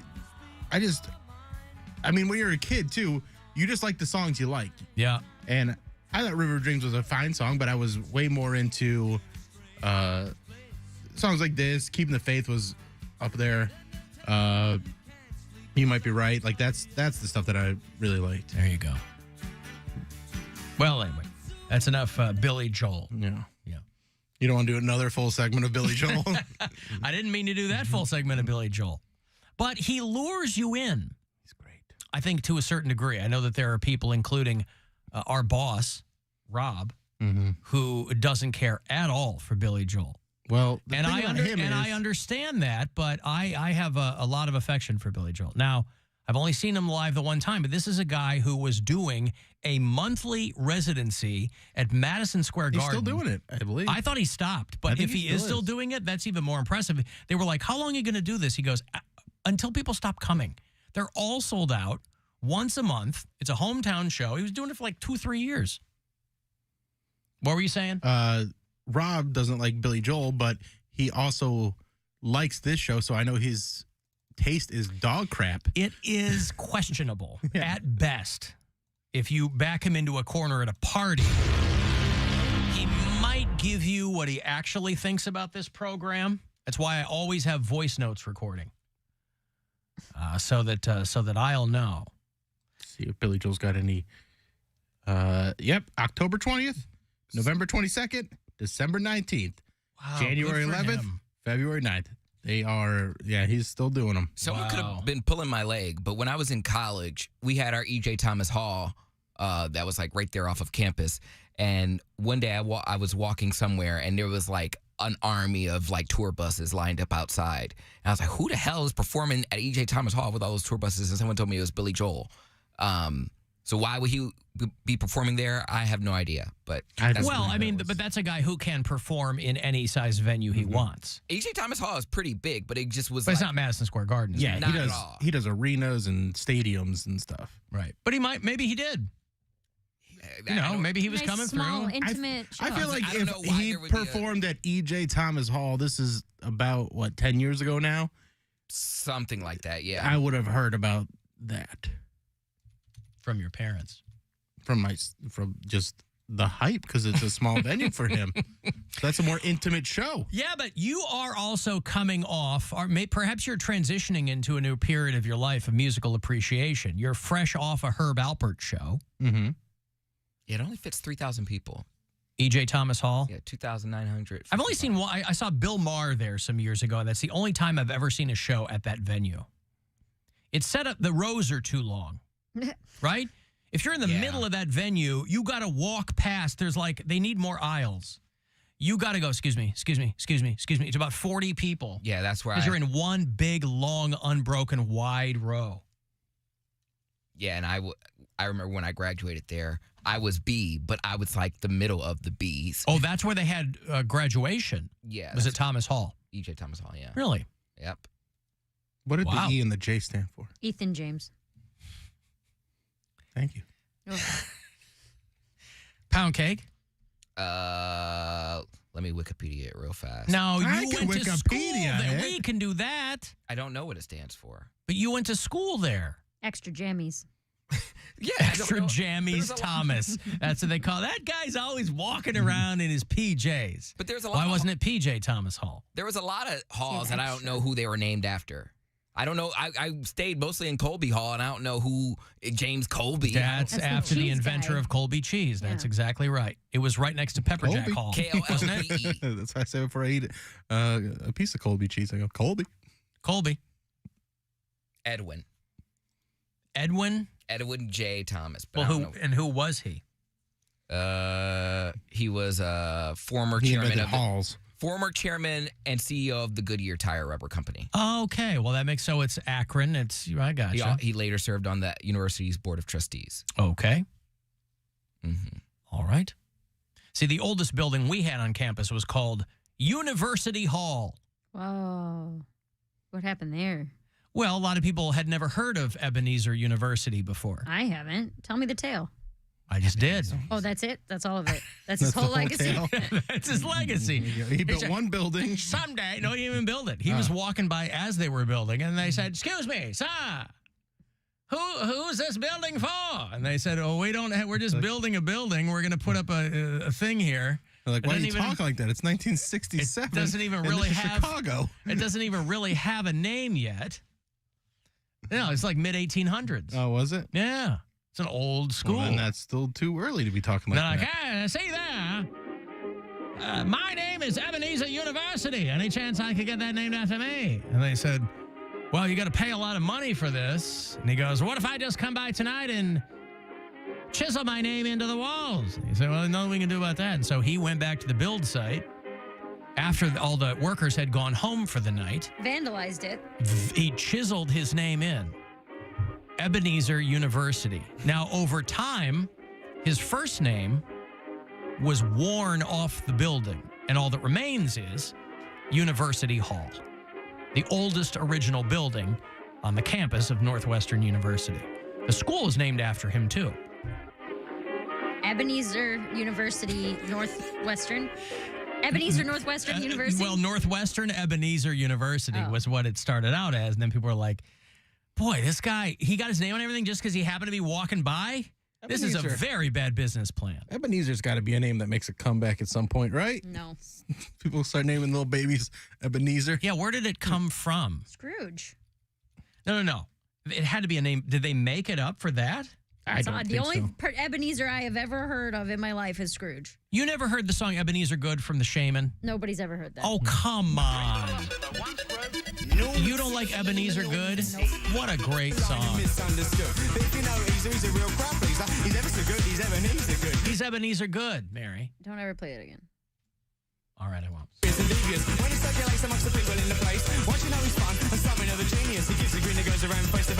He's Ebenezer Good. Well, that is Ebenezer is a boy's name of Hebrew origin, meaning stone of help. Well, doy, Bill, it's not Shebrew. That's a boy's name. Your sister lives in Houston. Yeah. Yeah. We have a lot of bureau chiefs down there in Houston, TX. And there's one family who is very distraught because they didn't figure it out until the visitation for a family member. They had to get the workers at the Houston morgue to cop to the fact that they dropped the body down the stairs. Ooh. Juan Meja's family. Let the bodies hit the floor. Let the bodies hit the floor. Let the bodies hit the floor. Same wavelength. That's what happened. They dropped the body down the stairs. The family discovers dented head at the wake for their family member Juan Meja. Dented Head's a good album name. Yeah. Like that Japanese bagel, the body mods where they put the gel in their head and it looks like they got a bagel under their skin and their forehead. You ever see a Japanese bagel, the body mods? It's wild. Oh, I don't like that. Juan Meja's family said that they heard several thumps in a row. Boy, that's a phrase you don't want to use at a morgue. We heard several thumps in a row. It's if the thumps are more spread out, you could maybe make a case for, the body was being carried downstairs, and they want $1 million. Just one? They are suing this morgue in Houston, saying that they are dealing with severe mental anguish. Now, this is sure, you've got a dead family member, but they're not coming back to life. They're not going to get deader. This place dropping your dad or your brother down the steps, there's your payday. This is the greatest day of your life because you're going to get paid. The Twinwood Mortuary Service dropped Juan Meja down the steps. They didn't do anything. They didn't hurt him. It's just disrespectful. Oh, yeah, but accidents They happen. also They didn't do it on didn't purpose. mean to do it. You don't know that. They just They threw might him down have the had steps. a personal vendetta against this guy. They've been waiting for this day.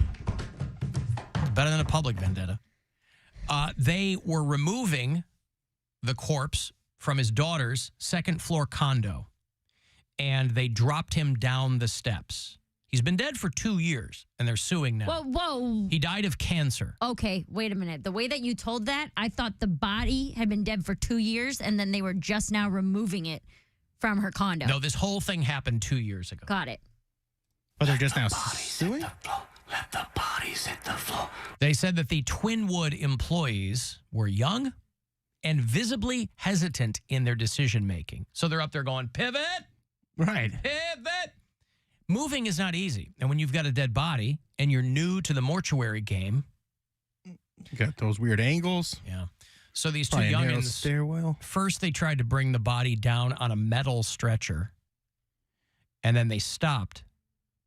And one of the family members was like, let me help. First of all, I don't know what people are learning anymore. I don't know what they're. Do you have any friends who are in the funeral business? No. I have an. Oh, you know what? Sort of. I have an inordinate number of friends who are in the funeral business, right? That makes sense. I mean, people are always going to die, so you're never going to be out of work. But friends of mine who have mortuary science degrees and backgrounds and things like that. Other than that, I don't know what people are learning. I don't know why two people would go, hey, let's try to get this stretcher on spindly legs and wheels down the steps. Maybe some kind of protocol they think they were. One of the family members offered to help carry the stretcher, but the employees declined. And when they closed the door of the condo, they said they heard a thump and then several thumps in a row. And they opened the door to find the stretcher tipped over and the corpse on the ground. Father's head and upper body uncovered and exposed to the ground. And they run down there because they don't want the neighbors seeing it. Mm-hmm. And then they screamed at the employees trying to help. So anyway, they're suing for $1 million. Listen, if you don't... During the struggle, the corpse got his arm caught underneath the stretcher.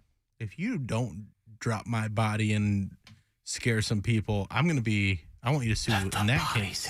It's a pretty sweet prank, right? Yeah. I mean, you want to put a Weekend little Bernie's me showbiz all in. around town. Yeah. You know, I kind of am bummed that there wasn't a longer conversation about it. My dad and not bummed. You are unhomed, unhoused. I am unhoused at the fact that we didn't have a larger conversation about the fact that my dad had always joked that he wanted to be taken to a taxidermist, and he wanted to be put. He wanted to be put in an armchair in the corner with like Christmas lights in his eyes. Mm-hmm. And so that was like a running joke. Of course, then when my dad passed away, we didn't have that conversation. Have it now. He's in the ground, Mary. Well, recreate it. He's dead a year this past June. Dig him up. We're not going to like a exhume 3D the body. printed version of him from photos and stuff. Yeah. And like it'd be like a real doll, but it'd be like him. Yeah. You know, And we you were don't all, have to have sex with it. But I'm sorry? What? I said you don't have to have sex with it because it'd be like a real doll. The corpse of my father? No, we'd make a 3D printed version of him. Listen to the way. No, I heard that, but where does the sex what does thing the sex come in? have anything I to do said with real it? doll, and real dolls are generally for sex, but Oh, is that the name of that's a brand of Real sex doll, is it? No Yeah. one else knows that. Don't play dumb. Everybody knows I that. didn't know that. Real doll's been around for 25 years. I did not know everybody knows that. a real doll. Lars and the real girl. Mary over here pretending she doesn't know. I would it's tell you if I knew. Yeah, well, check Brian's browser history. I don't know what he's into. He's done some searches, and that's the problem. You don't know what he's into. Don't tell me. Those real dolls don't fluctuate in weight. Okay.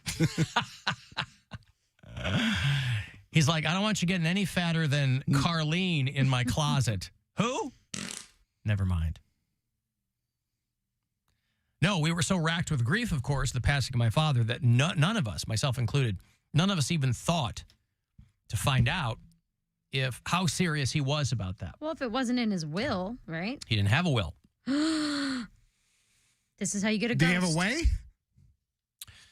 No, because there was no will. There was Where no there's will. a will, there's a way. Yeah, there's always going to be a way. There was no will, and there was no testament. And he was, to quote Poundcake, of sound and mind. Now testify. Now testify, ball. But we did not have that conversation with, all right. We didn't have that conversation with my dad. And frankly, I think we're all the poorer for it. What do you want from me when I die? I'll probably be the first one on the show to die, if we're being honest. You'll either get stabbed by some crazy girl. Yeah, or you'll get thrown out a window. Mm-hmm. Wait, why do we want? We want what you want. You want to be a tree or some. No, but but what do you want of my belongings? Like, what do you want to remember me? What are your belongings? I got a bunch of shoes. I can't fit his shoes. None so of I us can't take can. the shoes. Well, you sell the shoes. I mean, You're not the word. you're not wearing them around. You flip them shoes. Flip the shoes. I got. Do you still have the Papa Shot? Still got the Papa Shot. I got lots of ceramic things. I'll take the masters to all your albums. I'll take your pool table. I want those your are going to the devices. children. They No, get those the- are going to me. You asked what I wanted, and I just Okay. told you. Yeah, I want the Don't pool ask table. questions. You want the pool table? Actually, I'll take the apartment. Let's sit I want there the condo. Sniffing it. The kids can have the comedy albums. I'll have the condo. We'll see which was worth more by the time I pass away. I wonder. They might. Bill, I want all your devices. You want all my devices? Intact. All right, but you got to delete the history. Nope. I want it all. You got to delete the history. I'm going to set up a thing that You don't have a kill switch? I need to set that up. Yeah. You have a digital kill switch for when you die. So I don't Poundcake care, doesn't though. get into your little I don't care. What is it? short and curlies. Short and curlies. What else do I got? He said, what does he care for that? I looked through a search. I got a acoustic guitar. I got all my records. Got a ton of records. Bunch of records. Wait a minute. Do you want us to have World these things? records? That Papa you Shot set? record. There's audio of Bill playing at his home. Yes, that's my Eiffel Tower. acoustic guitar.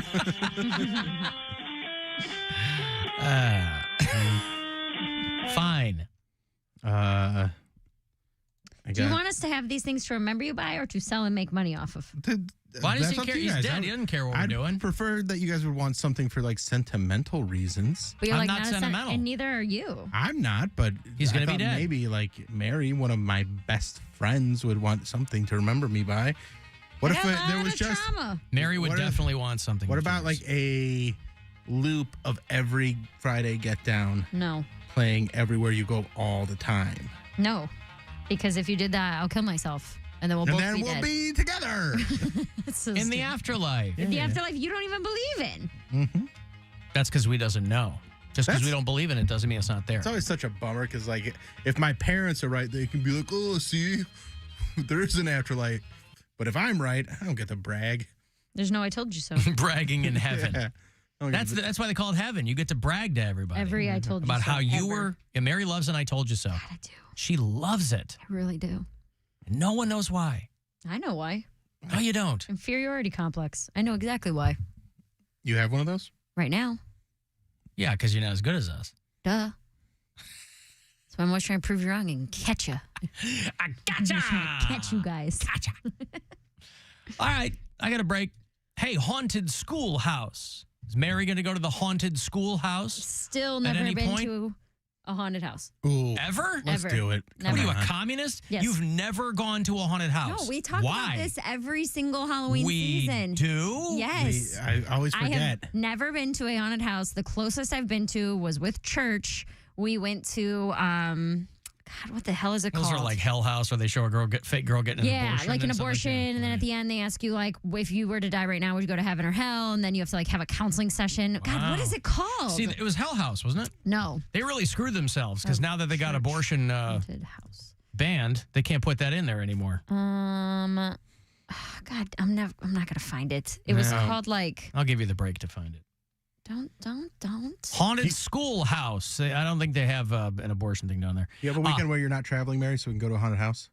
Not for you. Oh boy. Let's go to a haunted house. Celebrating 50 seasons of fear down in Akron, the haunted schoolhouse and laboratory. I'll have a couple of passes for you after the break. 35192 and a text me for anything else, and we'll be back. This is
oil and have you back on the road faster than it takes your fancy designer half-calf heavy cream no-whip mocha latte to get cold. Just sit back and relax while their fast, friendly team does all the work. Take 5. The stay in your car 10-minute oil change. I'm Penelope Spheris. I'm a filmmaker and the host of a new podcast about a friend of mine, Peter Ivers. Peter was the host of a TV show featuring prominent LA punk bands until he was murdered in 1983. 40 years later, we dive into that music scene and the mystery of his passing. Listen to Peter and the Acid King on the iHeartRadio app or wherever you get your podcasts. All right, you won a couple of tickets for the Haunted Schoolhouse and Laboratory down in Akron, celebrating 50 seasons of fear. Boy, haunted houses are going to change over the course of 50 seasons. Scenes and scares and incredible detail inside the Haunted Schoolhouse. They got food, they got beer over there in the Midway. Please drink responsibly at the Haunted House. HauntedSchoolhouse.com is the website. Tickets here for you if you are caller number 10. Good luck. 216-578-1007 or 800-348-1007. He's not much of a morning person and apparently not much of an afternoon person either. The Alan Cox Show on 100.7 WMMS. Oh, putting the finishing touches on this Saturday night's metal show. It's called 2 Hours to Midnight. Randy Bly from Lamb of God is guesting on the brand new POD track. It's called Drop. I'm going to play that for you. I'm going to play brand new music from who else? Play some new stuff from Go Ahead and Die. It's a Sepultura side band with the Cavalera brothers. Going to play some local music from Air to None and a bunch of classics for you. Going to play some old Life of Agony. Play some Bathory, Gojira, Metallica, all of it. 2 Hours to Midnight is the name of our Saturday night metal show. It's me, it's Corey Roddick, it's Pat Butler, and we all throw in, along with your requests, 2htm at WMMS.com if you want to contribute. If you're in a band, send me your stuff too. So Saturday night, 10 o'clock, I'm tweaking the playlist as we speak and putting the finishing touches on it. What did you ask? Why is it called that? 2 hours because it starts at 10 p.m. It starts 120 minutes before the stroke of midnight. People are telling me that the place you were talking about is called Judgment House, Mary. No, it's called Trip to Hell. Trip to Hell, okay. I was going to say, those kinds of things probably have a bunch of different names. Or there's more than one of them. Yeah. Yeah. Alan, that whole story you were talking about, that's going to be great on the show Coffin Flop over on Corn Cob TV. Yeah. Spectrum doesn't want Corn Cob TV. That's They're right. saying Coffin Flop's not a show. Mike from Parma says, talk about an icky thump. Yeah, that's true. Yeah.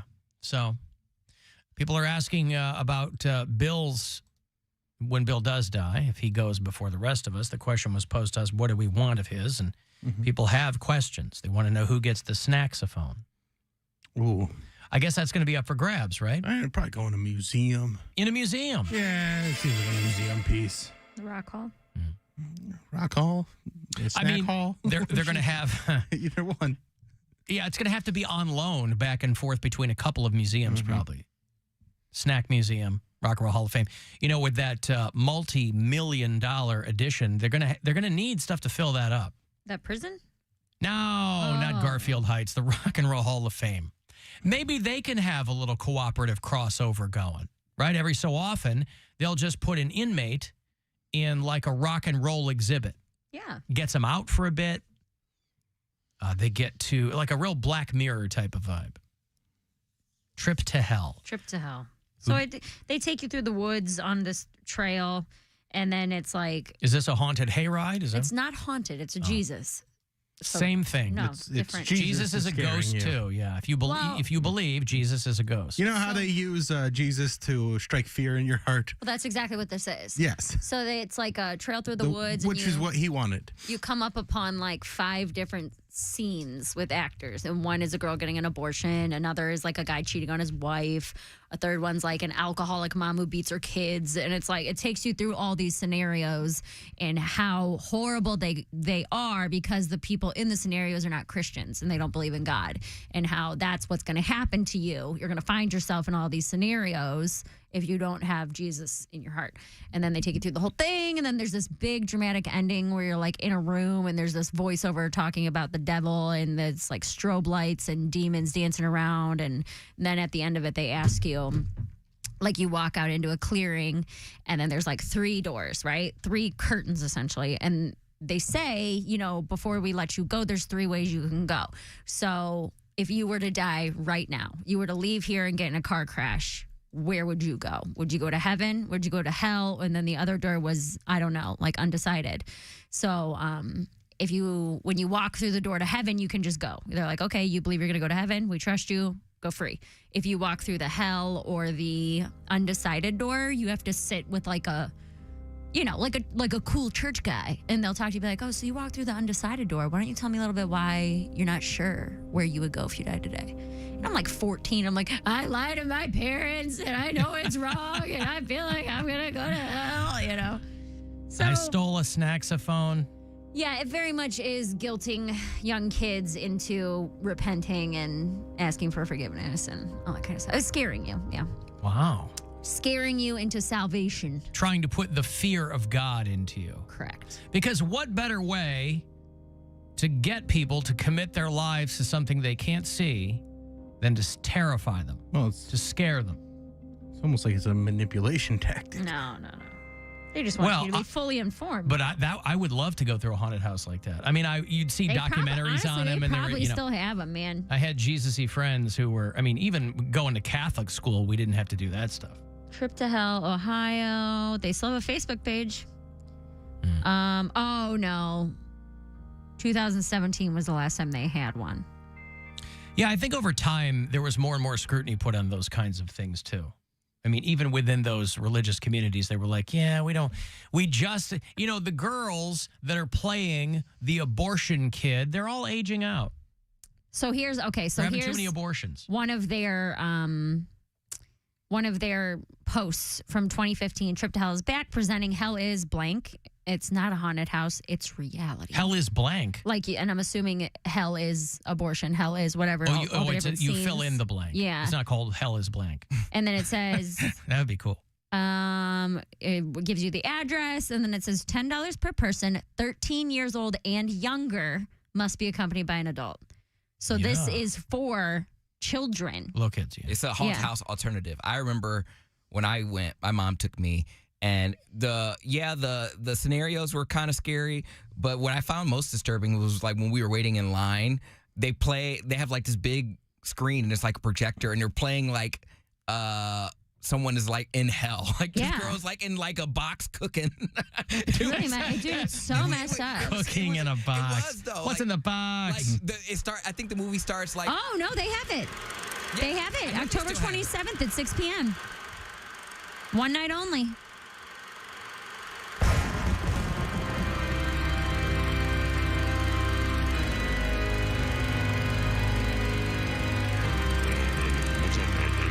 Hello?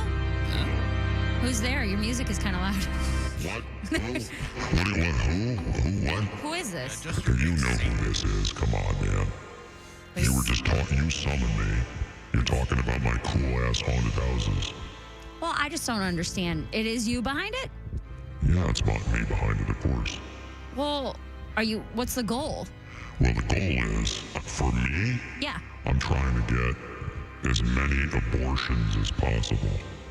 But then why show Way us? into abortions. Why would you show a scene of how horrible an abortion is? Or can be?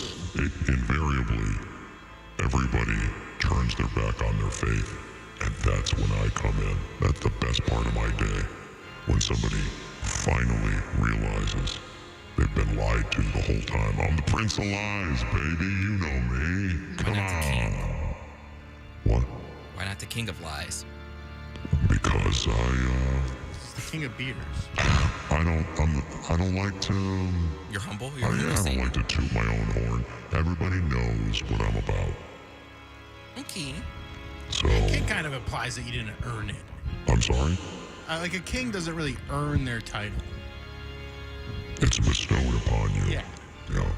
It's not, but it's like not through your. It's not merit based. Oh, sorry, Bill. I didn't work to get I'm on your it. side here, Satan. Come on.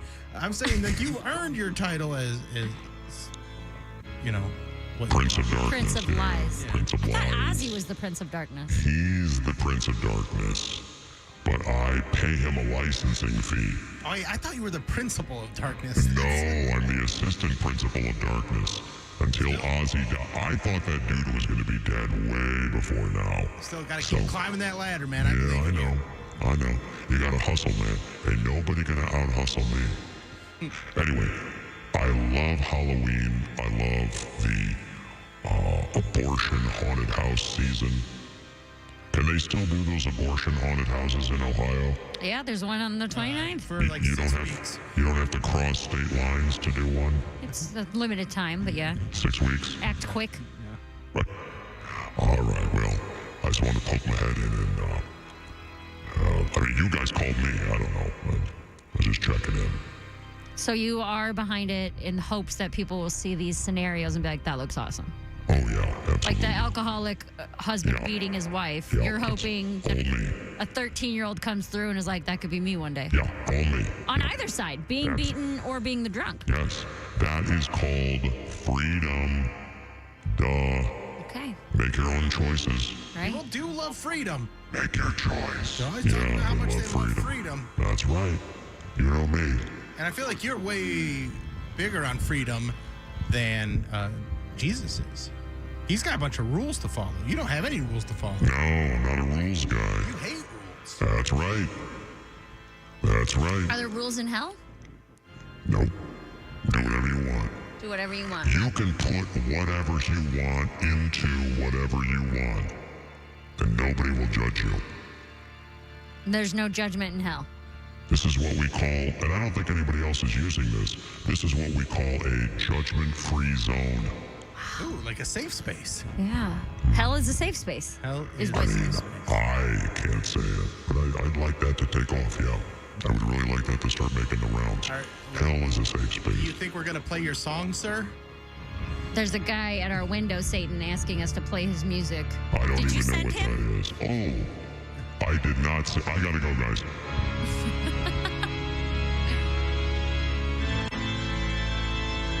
What is he trying to show us? His music. What's his music? I don't know. I can't see it. You'd have to get up and go to the window. Is he a rapist? I don't know. Rapper, maybe. Jerry. It's a tomahawk head. Yeah. Said you should play it on iHeart. I think is what he's trying to say. Yeah, okay. I'll play it. You're a talk show. No, I'll play it. Whatever you say, sir. I'll play that. Hey, What if we Alex. break him? What if he's great? What's that? Hey. I'm a little low. That's what Sorry. Hey. Oop. Hey, I know there's a reason for it when Satan's calling in. What's going on, Alex? I was actually used to be a one of the teenage actors in Trip to Hell back in the day. You were the one who scared me into tears. Oh, good for you. You didn't get an abortion now, did you? What scene were you in? Well, I did it for multiple years. I did one of the car crash scenes. I did an overdose scene, and then I worked in Hell 1 year as well. Okay, so Hell is the one I was describing at the end, where they talk about like the demons and it's like the strobe lights and everything like that. Right, yeah. Right. They would take you into a room, and they would basically put the whole group in front of Satan, and he would give a whole little speech. Was it set in Trump They had Tower just to people- keep the... Just for The whole accuracy speech? purposes? What? The whole speech? No, the one right next to it. Oh, okay. No, it was just a little room, but... And so who did you play? It was, I was a main driver in a car crash scene. Yeah. Main guy in an overdose scene, as well as one of the demons in hell. One of the These are good roles, So man. Here's my question, There Alex. are no small parts, just small actors. And which one of those did you like the most, Alex? I think car crash was probably the most fun, just because you got to run around screaming and looking like crazy. You got to run around screaming. What was the scream? You were the driver of the car crash? Like a teenage kid is drunk and And you crashes were into a drunk? car. I see. It was like drunk kids, and basically you were like, oh no, I caused a car crash, and you're like freaking out, your girlfriend's dead. And Oh, I see. So you really had to, like that Pearl Jam song, you really had to commit. Oh yeah, definitely. Were you raised like Pentecostal evangelical? Pentecostal, yeah. Okay, so did you feel like, what were you feeling when you were being an actor? Were you like, I'm helping other kids get saved? Was it something that you just liked to the acting part of it? Like, what was it in it for you when you were being an actor? I just liked acting as far as it goes. I wasn't, if somebody got something out of it, that's cool. But I just, thought it was a neat opportunity. Are you religious now? Yeah. Are you still Pentecostal? I don't go necessarily to a Pentecostal church. Are you doing your own DIY hell house at your residence? No, unfortunately not. He's like, I need a new generation of car crash victims and demons from hell to make this thing 5, 6, 7, 8. He's like out there whipping them into shape. Okay, thank you, Alex. I appreciate the heads up there. There's Alex, who used to be, formerly, he was one of the demons at one of these hell houses. Can you imagine, like, the stage director? He's like, all right, so you just went to hell. I need you to sell this, all right? You are in hell for all eternity. Hell, fire, and action. He's like, nope, you're not in hell. You're in purgatory. You need to be in hell. Pentecostals don't believe in purgatory. I'm asking for demons, and I'm getting nothing. Mm-hmm. Nothing. Just wouldn't scare a baby. Mm-hmm. Everyone. I was raised Baptist, so we still went to that. I don't know what there was for Baptist people. It's usually an evangelical thing. Like, any of these things are technically evangelical, where it's like retreats in the woods and tent revivals and all that. That all falls under evangelizing. And it's a lot harder to revive a tent than you'd think. You would. You have to alternate really compressions and breaths. and make sure you stay on pace. And See, Baptist people don't do that. We have cookouts. Like we have get-togethers at like local parks underneath a little pavilion, and we fellowship. We don't do none of that. No, we stuff. did fellowship too. We had fellowship every single Sunday after church. We would go in the back of the church and we would do our little potluck, our little cookout every single Sunday. We did Trip to Hell, and then I think the church, to people that were of age, the church took a bus load of people to see the Passion of the Christ. That was the only thing we did. Right, but what I'm saying is that our church put this on. This was a Pentecostal production. Nice. Your church just came to it to scare you guys. Pretty much. People are suggesting that your mom tried to scare you straight. My mom? Yeah. No, it wasn't even about that. My brother went, and I wanted to be like my brother, so I was like, oh, I want to go. It's a haunted house. And then I got a little too scared. I didn't like stuff. I mean, the stuff that popping out is one thing, but when people are literally trying to stand in your face and trying to yell at you, I was like, I don't like that. Yeah, right. Now you love stuff popping out at you. Certain things. That I know. I don't like surprises.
At I-71, watch for a disabled vehicle on the right side of the Innerbelt South ramp to 77 South with a police assist, and an accident reported on Rockside Road at Oak Tree Boulevard west of 77. Jackie Roberts in the traffic center. This report is sponsored by the Cleveland Museum of Art. Don't miss a once-in-a-lifetime exhibition only in Cleveland. China's Southern Paradise features 240 masterworks, many never to be seen together again. Now through January 7th at the Cleveland Museum of Art. Tickets at cma.org. This is The Buzzard. From the Barrio Tacos Tequila and Whiskey Studios. The Buzzard. The home of the Buzzard. The Buzzard. This is 100.7 WMMS. Cleveland. Call the Alan Cox Show. Before making a joke, say, uh-oh, here comes a little whoopsie from my giggle hole. 216-578-1007 or 1-800-348-1007. I do say yes. I do say yes. I've said yes to doing track. I've said yes to being in the play. I've said yes to several things. I do say yes. I hope Jenna's okay. We haven't heard from Jenna. I mean, I have, but we haven't heard any kind of... She still calls and growls, right? Calls and growls every day. That's right. Yeah, those are the voicemails I get from her. But she's out there in Poland. Of course, she's got a band called the Feral Cats. And she always leaves the growling calls, but invariably I would at least get a couple of voicemails intermittently of her posing a random question. Every so often, she will call the show live, but it's been quite some time. So hope she's doing okay out there. Still do have plans to carve out some time to go see the Feral Cats when they're out there playing. Your Cleveland Guardians are hoping to make Terry Francona's last home game with the Guardians a good one. They lost to the Reds last night. Second of two tonight. 6:10 is the start here in MMS. Right around the corner before they head down the Turnpike for a bit and get up to Detroit to play the Tigers Friday, Saturday, and Sunday. And that'll be the end of the season at Comerica Park. But 6:10 tonight, Reds Guardians on your FM home for Cleveland. Baseball 100.7. WMMS The Buzzard. And you have a couple of days left to use the promo code SPICY at CLE Clothing Company for 20% off. Has anybody watched No One Will Save You? No. On Hulu. Not You should. yet. I bet you like it. It's the, maybe we were talking about it on Monday when you were gone. It is a alien movie on Hulu that has one line of dialogue. And I think it's blowing up, but I enjoyed it a lot. It's got an actress named Caitlin Dever in it, who is real good. She's been in a handful of things, but she's real good. And it's not giving anything away to say that this woman is, there's some unspoken animosity between her and the townspeople, and then aliens show up, and it goes from there. But it has less dialogue than A Quiet Place. Say what? She's one of the aliens. I'm not saying that. Did I figure it out? But I'm not saying that. Did I figure it out or what? Oh my God. I'm so tired of you, dude. Makes two of us. I'm tired of me too. I'm not giving anything away. I think a lot of people are turned off by because even Gwen was like, is anybody going to talk in this thing? But I think that's why people are so fascinated with this movie, because she has to do all the work, this actress. I have no interest in stuff like that. Really? I really don't. Like I was talking about how we started that Skinamarink movie, and I'm not a cinephile. That's a whole other thing. I don't need that super stylized, look That's at not our what this weird is. take. Yeah, in our I know. movie, no one talks. Like, No. I don't want that. That's not what this is. I like dialogue. This movie has a this story. is like a thriller. Like this is, You can have a thriller with dialogue. but name one. I can just tell just by the trailer with the silence that it's just a lot of hiding and tense moments. It's very suspenseful, and that's what you like in your horror movies, Mary. Name a thriller. You don't with like gore. Dialogue, Beethoven. No, look at this guy's weird feet. Right. What are you giggling about so hard? Stupid alien feet. The you're little watching finger the feet? trailer. The little finger feet, yeah. The finger feet are so dumb. Yeah. Like, whose feet? I thought you were talking about a guy out the window or something. I can't. I don't want this movie now.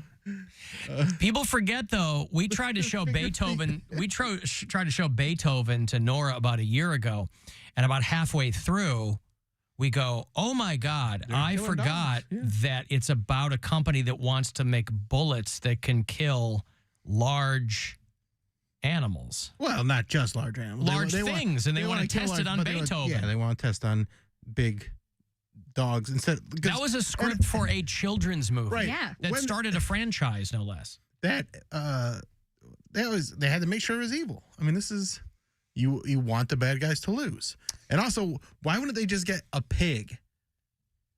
That's a good question. Why are you getting worked for Mason Verger? A family dog. Yeah. We tried to watch the first Santa Claus with Blake last year, and that movie's heavy, where it's like they think that Tim Allen's losing his mind and his wife takes away custody of his kid. And it is not as silly and fun as I remember it being. Like the second and third one, the second one where he's like at a clone himself, and the third one's with Martin Short, those are a lot more fun and silly. But the first one I remember loving so much as a kid. And then we watched it with Blake, and she was like so bored because it is like a dialogue heavy, sad movie, kind of, you know? We're like, sure, he becomes Santa Claus and then it was all fine in the end, but it's a 90-minute lead up to that. I actually don't hate those Kurt Russell Santa movies. I think they're called the Santa Chronicles. Santa Chronicles, yeah. It's not bad. Well, the Zaddy Santa Claus. Yeah. He's Snake Plissken Christmas. Mm-hmm. Alan Mary asking the Pentecostal guy all those questions was like two ex-cons talking about where they did time. Well, yeah, I wanted to know where he was at, and he's obviously still pretty chill with it. Yeah.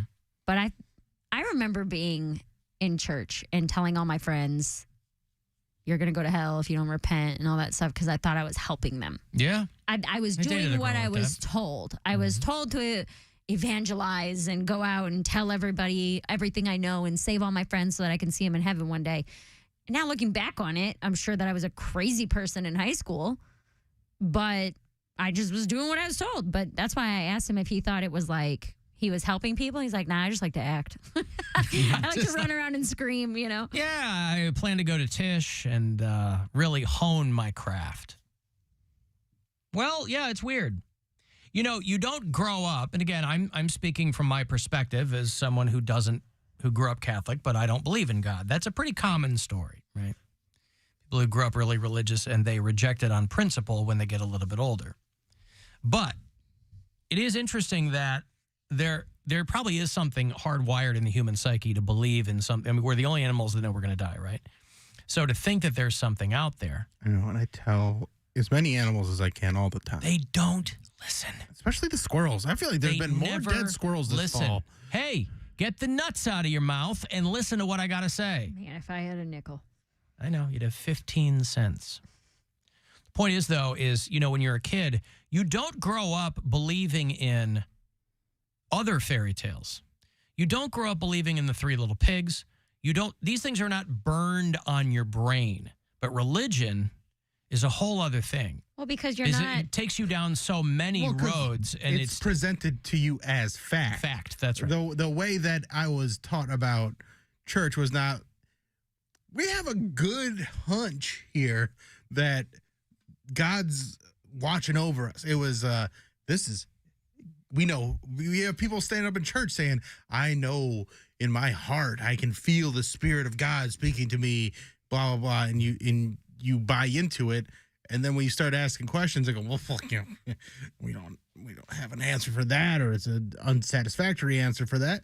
And if your faith wavers, it's your fault. Well, it's Satan's fault. But matters of faith, it's Satan testing you. Matters of faith don't require answers, though. Why would Satan test me? Because he wants your soul. Because he's a trickster. Yes, he does. He's funny. The worst thing that Satan does not want you to live a life following Jesus. He wants all the souls. He wants everybody to be sinning. So he's going to test you. Then why did God make Satan? He made him as an angel. And then Satan said, F you, Jesus. Wait, so God made he has so little power that he couldn't make a world without free will, babe. But there's not free will. There's you gotta fate. choose You're to talking follow. about that. But you gotta choose to follow. Here's all your Satan information. Hey, what's up, dudes? Hey, I never said it. I never said any of that stuff, all right? I know. People are always putting words in your mouth. That's right. I like them putting other things in my mouth. Never said any of what stuff. You're so kinky. Never said a what? I was talking to Satan, but he's gone. Yeah, we don't need In a two puff Satan of segments. acrid smoke. If there's two Billy Joel segments, okay. 2 Satan segments. Now we're pushing it. It's a little extreme. It's a little extreme. Yes. Oh, we do go to extremes like Billy Joel. Like Billy Joel says. Coincidence? Yeah, I mean, that's why when we talk about, and I know it's not a popular opinion, but like radical Christians doing things, and when they're not hurting people, is when I say, like, I get where you're coming from. These people truly, truly believe that their religion is the right one, right? Yes, but they're just trying to help based on what they know. There is no one who adheres to their faith radically who is not hurting someone. Right, and that's what I'm saying. I know the perfect palate cleanser. Okay. Poop. Hey, Duke. Hey, Alan, God, it's time to lighten this thing up. We were lighting it up before, but now you mean lighten it. Right. Okay, go ahead. Yes. Yes, indeed. I just thought I'd tell you about a funny story that happened. I went over to my buddy's house, Scott, and I knocked on the door, and his wife is a MILF, Becky. She comes to the door. Apparently, I just got her out of the shower. She's standing there in her towel. I said, Becky, is Scott? Well, he's out back mowing the grass. I said, and I kind of dated her before Scott married her. And I said, listen, I'll give you $100 just to open that robe up. Oh, cut it out, she says. Dude, that's ridiculous. Becky, I said, come on, I'll do this. $200. No, I would never do that. I'm insulted you'd even ask. I said, listen, Becky, for old time's sake, it's 5 seconds. No one can see. I'll give you $500 cash. She gives it to me. Whammo. Holy moly. Worth every penny. I hand her the money. I take off. She goes inside, and Scott comes in for mowing. And she says, Duke was here looking for you. And Scott says, oh, yeah? I said, did he bring that $500 he owes me? I knew that one. I knew that one, Duke. I love it. But he got to see his ex-girlfriend's stuff right there on the front. Oh, Duke is he's like Ray J. He had her first. I have a good one. Thank you. Do. Yeah. Peace All right. out. Thank you, That's pal. a classic. Duke, might not know it about him. He loves a Ray J reference. His favorite type of He reference. cannot get enough of them. You can call me Ray. You can call me Jay. Is that the Ray J? You can call me Ray. Just don't call me late for dinner. Alan, is this a best of? Every day it's the same thing. Putting overweight people down. You don't believe in God. And references to Trump. Do better is what this person says. One little reference to a recent development. Listen, there is a thread among right-wing snowflakes. They don't like people talking about God. They don't like people talking about Trump because it's shades of difference between the two. And nobody here puts overweight people down, by the way. Bill does. Well, me. It's okay to hit your own group. Well, specifically me. No, we were talking about Mary's purchase of a scale. Mm-hmm. And how that we were putting might, her up. We were talking her up. Talking her up, yeah. Listen, lifting people up. That's what we're about around here. Favorite things, Mary, when people tell you you were beautiful even when you were fat. No, that's not my favorite thing. I thought that was... that is not your favorite thing? That's actually my least favorite thing. What? When you had fire red hair or late for court red hair and you were... a fat alcoholic. Fat alcoholic. And we were all like, you were beautiful then. You don't like that? No. Oh. No, I do not. I do not like the worst version of myself being complimented. That person slept with husbands and got thrown out of Chuck E. Cheese's. But you also didn't know that was the worst version of Alan's you. wife sleeps with a husband. What's wrong with that? I slept with husbands when I was not a wife. How Other about that? people's husbands? Is that what you're talking about? Yeah. She wasn't a good person. Well, let's be specific. That's no good. No, yeah, in hindsight, I know that was the worst version of myself. Sure. You, But part of me probably knew. you pined for a better version of yourself. And I got it. And you knew that it began with saying no to the demon alcohol. I rebuked that vodka. Yeah, you did. Get thee behind me, Tito's. Oh, thank you, Tito. Now I was trying to forget. Yeah, you can have it. Good. It's behind me. I can't see it anymore. Yeah, it's all the way back there. She has no idea what's going on. Yeah. Wow. All right. Well, Is that is it Ozzy in a segment I missed? I'm You sure sorry? we'll be able to quiz Cody? Well, we always say, "Hey, who's this?" Okay, I didn't know if Yeah. that was a new is it No, Skinnerd? we've done Is It Skinnerd, but it's not just limited to Skinnerd because you can throw any band at him and he'll think, if I go, "Hey, who's this?" and it's Nirvana, he'll think it's Guns N' Roses. And don't We could play all that Billy Joel stuff we played earlier in the show, and he'd be like, Don't forget that I still have that rock trivia in But that the was locker. that was a 2022 calendar, wasn't it? It was, but like I still ripped got off- the trivia. Yeah, I ripped off all the pieces that we used already. So, Hmm. and it's still thick, like Yeah, I'm it thick. is. Yeah. Alan, heavy people are too hard to hold. I would put them down as well. See, I see what that's they're great. doing That's- there. yeah, See I what they're get doing it. there. That's a clever joke. Well, my dad had that shirt. Fat people are hard to kidnap. Again, it's okay to hit your own group. Not You know? desirable to kidnap either. They're expensive. You got to feed them, and Feed them. They don't feed themselves? if they're kidnapped, They're kidnapped. Oh, kidnapped. Yeah. no. Crying you that they're hungry all the time. Mm-hmm. Might as well. Well, kidnap that is a child thing. or something. Yeah. Kidnapping. Because that's a term that's across the board. It's not age specific. No. I have to think that it started with children. Very biblical in that sense. But there's no you wouldn't say someone was man-napped. No.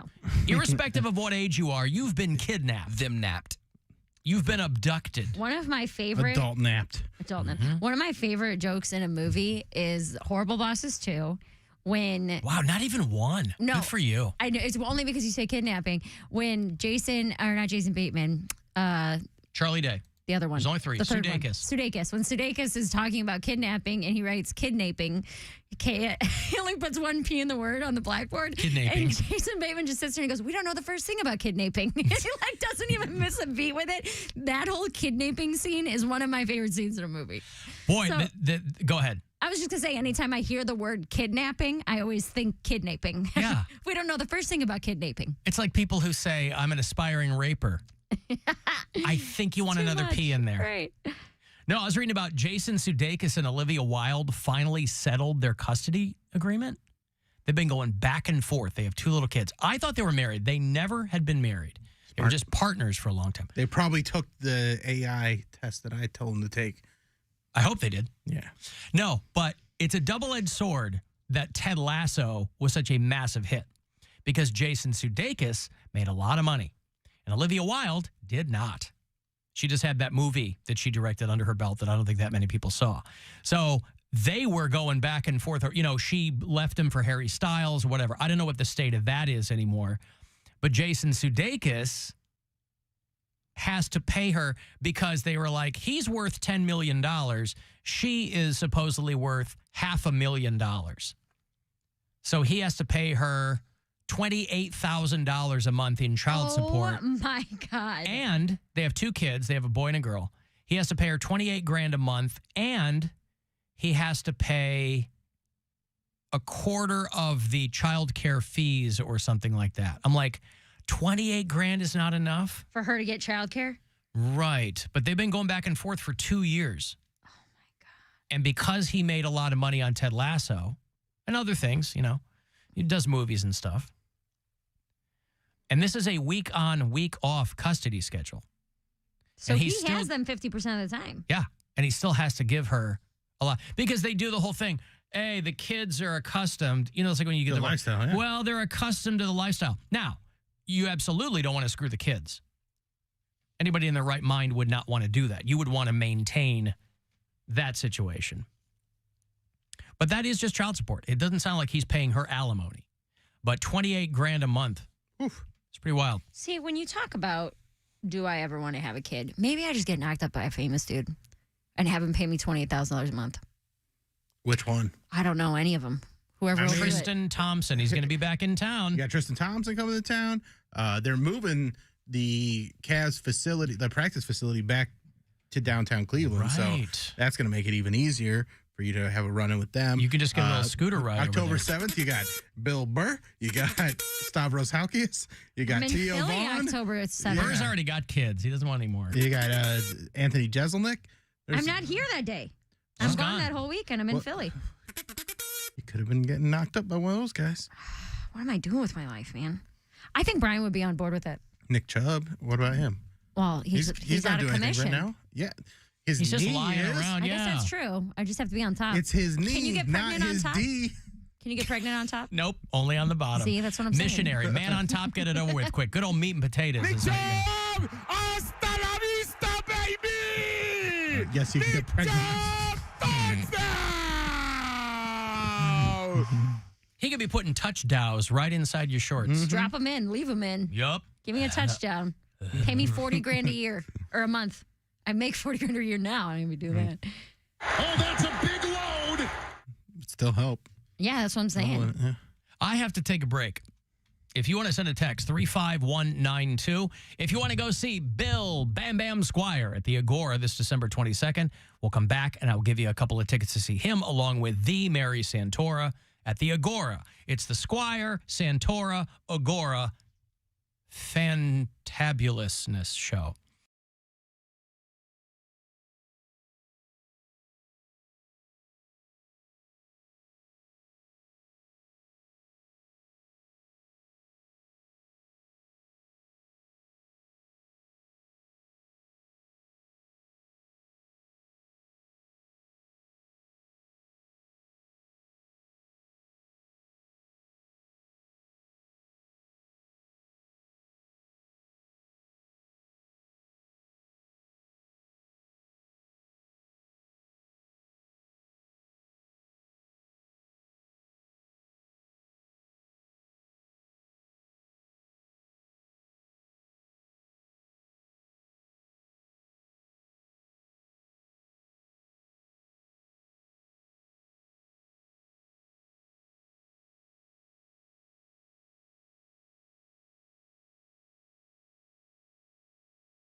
does more to lower your utility bills. Electric bills skyrocketing? You can opt into NOPAC at any time for rates as low as 6.45 cents per kilowatt hour.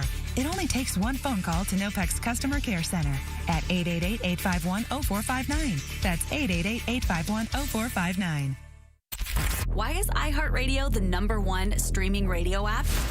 Free music. Free live radio stations from all over the country. Free podcasts. Free playlists. Free contests. Free artist radio stations. Commercial-free stations. It's free. I love iHeartRadio. Join the millions of music, radio, and podcast fans on the #1 streaming radio app now. iHeartRadio. iHeartRadio. iHeartRadio. Free never sounded so good. It's time to give stuff away. It's time to give stuff away.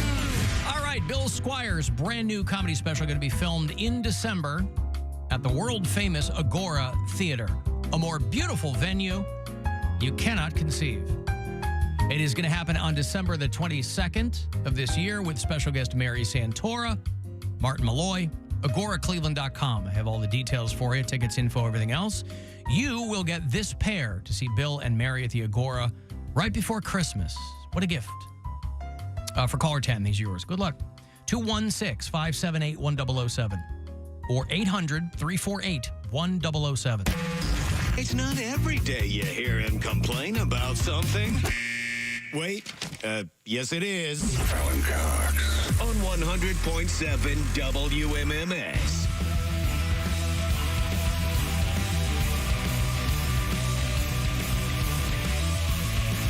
Bill Burr on the show tomorrow, probably around this time tomorrow.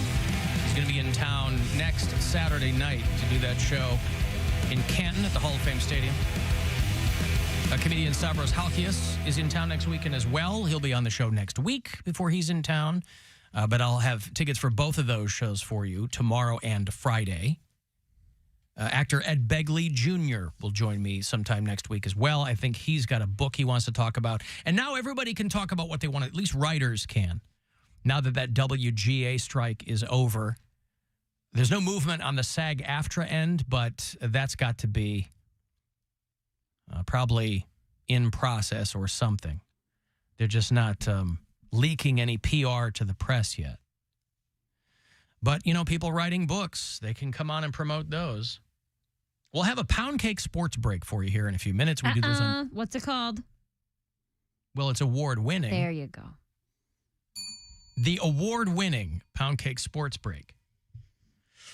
Mary doesn't like dramatic pauses. No, I don't. Get right to it. What are you doing over there? You think it's for effect? No. Dude, she's running around this morning. She goes, do you have $20? What? I go, why? She wanted me to get in on their Powerball. Oh, yeah. I go, no, I'm not. You didn't even put in for an office pool. No. Wow, look at you. No, she was setting up a show pool. She was like, you want to get in the show pool? I go, no, It's not I'm your all show. right.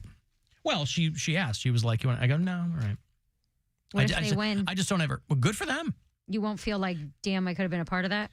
I would be so happy that finally Rover made some money. I would be so happy that Jeffrey finally made some money and he can get to a place where he's just not constantly I don't even know with bed bugs. I don't even know if he's in it. I don't know Probably who's didn't in have it. $20. Well, I don't know who's in it. But I don't think we have a show ticket. Me and you and Bill and Cody? Yeah. No, nobody told me. $850 million is where the Powerball is now. It's the fourth largest in Powerball history. So how much is after taxes? It is $397 million before taxes. That's the lump sum. You could take the annuity of 29 annual payments. I'm not going to live that long. I need it right now. No payments.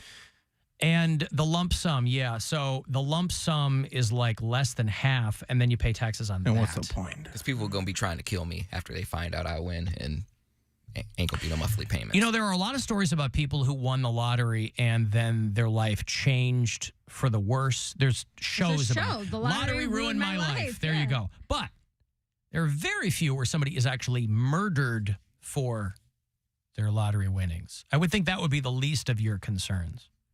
Although I think for Cody, you probably have a little bit of a concern that just walking around normally in life, you might get killed by someone. Yeah, there you go. And I'm not even a target. And- so imagine right. if I was a target. Right. So walking around with $350 million He's not going in to your keep back it pocket. on him. He's going to have all the money in his. He's going to have that comically large check walking around. How's he going to hide that? You can't fold that up and put it in your wallet. Just walk into Chipotle. All right, so... You guys take checks? I am award-winning sports talker and lottery winner. This guy's going to have so many amazing adjectives before his name. I'm blessed that I'm popular enough to kind of get around and not people notice me so much. You got that quiet mic. But Yeah, still he's popular enough that people not notice him that much. Bill, he's into trees, And all yet right? they're not- Let him say what he wants to say. He is a big fan of the cottonwood. And so he's very popular. And yet- We've always described him as such. And yet people aren't jealous enough to try and kill me. So I'm popular enough to get around and do my thing, but still incognito enough where people aren't trying to kill You're me. good enough. You're smart enough. And gosh darn it, people like you. I don't know why. I think we all know why. We do? Ooh, sorry I burped. Are you all right? Well, it's better to That's get it very out now funny, than yeah. I think we all know why people like Poundcake, don't we? because he puts out. Great ass. I do. Yeah, as of late, yeah.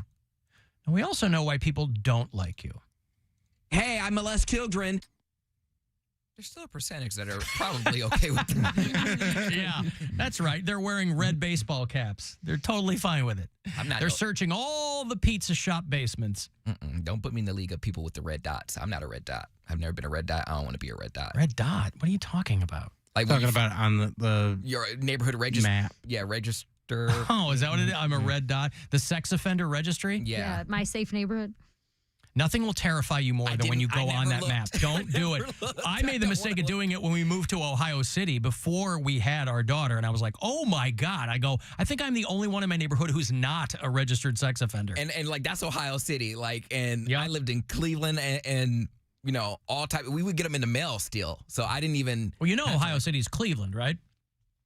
Oh, I mean, yes, I understand it's Cleveland, but I'm talking about like all over different types of neighborhoods within Cleveland. Yeah. And when I lived in West Park, we still got them in the mail.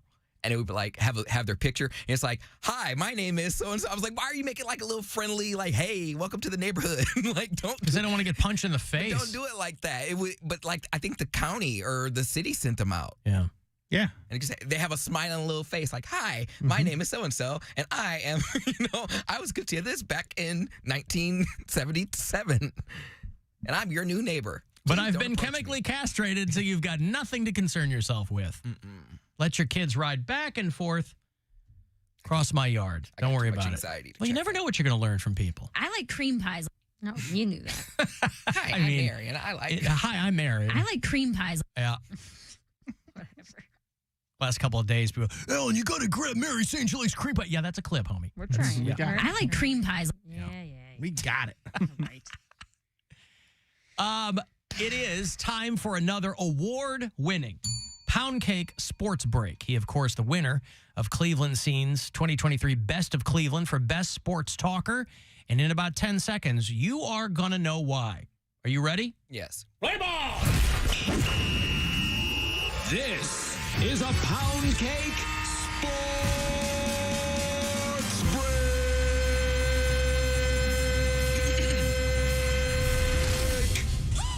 In the headlines today, this is just another case of athletes that just be doing too much. New Mexico State University's quarterback Diego Pavia was caught on film peeing on the rivals University of New Mexico's logo on their turf, no less. People are saying that this is taking rivalry too far, and I say get real. Schools and rival teams have done antics like this for years. Now, urine is a little salty, yet bitter for my taste, but I understand that that's how athletes roll. Don't get mad, get even, UNM. No word yet on the disciplinary action for Diego, but NMSU is aware of the video, and in the meantime, Diego, stop all the nonsense and save the golden showers for the locker room. Also, as someone who recently lost their job, I'm really sensitive to so-called friends who criticize my dreams. So this really hits home for me. Miami Dolphins wide receiver Tyreek Hill expressed post-NFL ambitions, and watch how his homeboy reacts. We have a clip of it.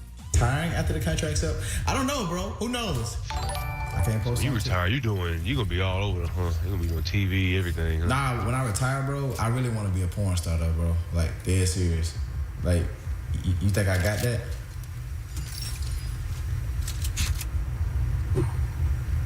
No. Nah, I mean, do whatever you want, bro. Now, if you go all the way to the end. Oh, okay. I really think I. Nah, you're gonna be a comedian. Yeah. How, bro? I don't want to be that, bro.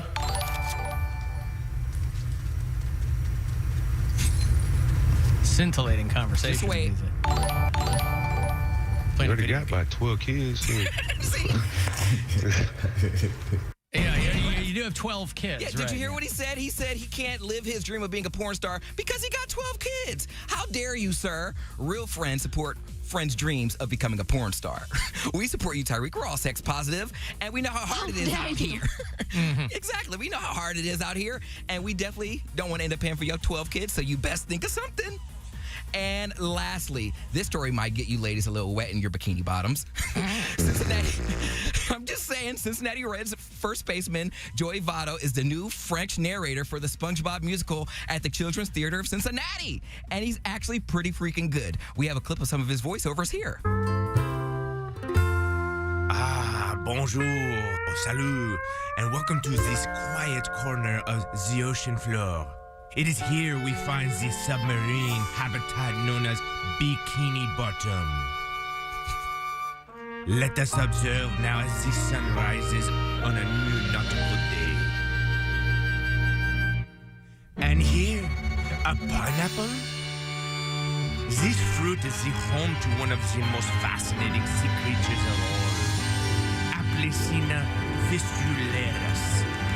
Applecina fistularis. I don't know. Wow. But he's good, right? That's pretty good. He's I've heard worse. I was going to say, he's a man of many talents. And if that doesn't make your starfish pucker, I don't know what will. I mean, French is the language of love, after all. Congrats, Joey. I don't know about them, but I'm ready to see you shine.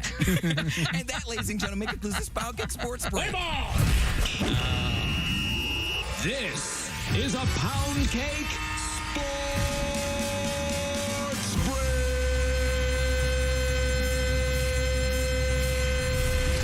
And that's why he's Cleveland's best sports talker. That's why he won. Right there. You're welcome. I have never found the French accent sexy. I do not think that is attractive at all. Ugh. Well, then don't go to Paris because you'll hate it. Because a lot of people over in France, I found out, they've got that French accent. It just seems like you got gum in your mouth or something. Hello. Yeah, I like it. I only slept with one guy that had a French accent, and that was because he was from France, and that was at the gay games. Yeah. Boy, was he a slut, but he was great. Slut. I'm a slut. It's a different culture over there. They're very sex positive. Sex positive. University of New Mexico. What's their mascot? What was he peeing on? What's the logo? It was in their field house. It is the... It just says logo. It's like... University of New Mexico. The Lobo. Of course, that's Spanish for wolf. Yeah. Yeah. University of New Mexico Lobos. Lobo Louie and Lobo Lucy are their wolf mascots. Poundcake should audition for that. That's, of course, his wolf howl. Peeing on that wolf logo. Well, that's no good.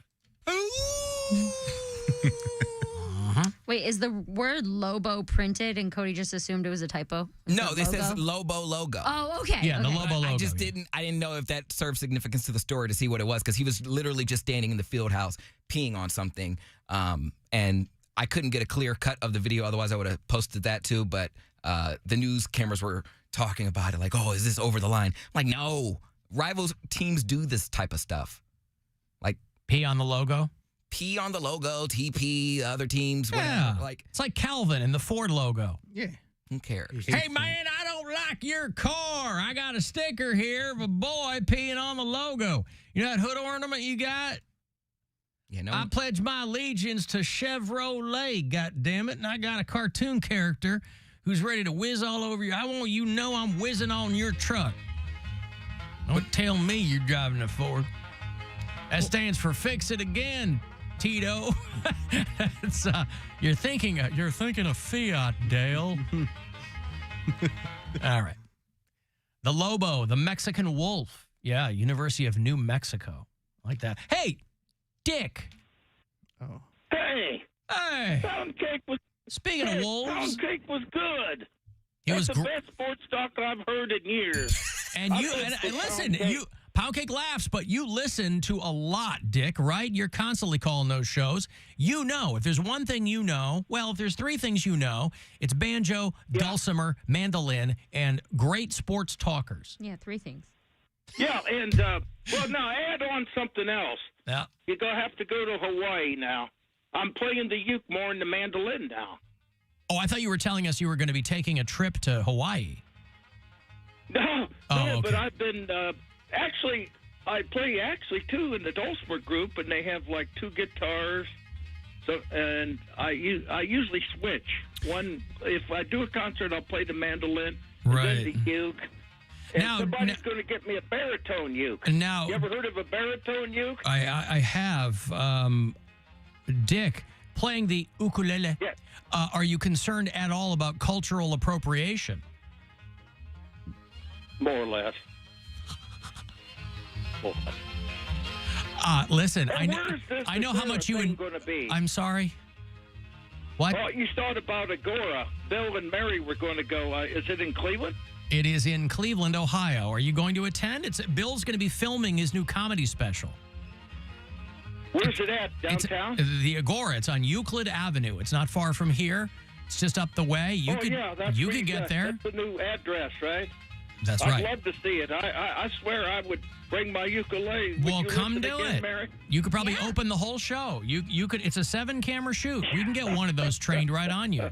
So it's all booked up. Yeah. All booked up. There's always room for Dick. Yeah, that's great, man. I'm telling you, the Browns are back to normal, buddy. What the hell does that mean? Back to normal means they doing stink. Good. They're going to win Sunday too. Oh, all right. Well, They're that's gonna make abnormal. Lamar That's look like. Yeah. Okay. Who are they playing on Sunday? The Baltimore Ravens. Baltimore at home. Ravens. Baltimore. Mm-hmm. Well, Stavros will be in town, so maybe he'll root for the Ravens. That's the following. Yeah. Son of a bitch. Yeah. You guys, I tell you, make me laugh, you know. You're great people up there. As I always say, go Browns! You've literally never done that.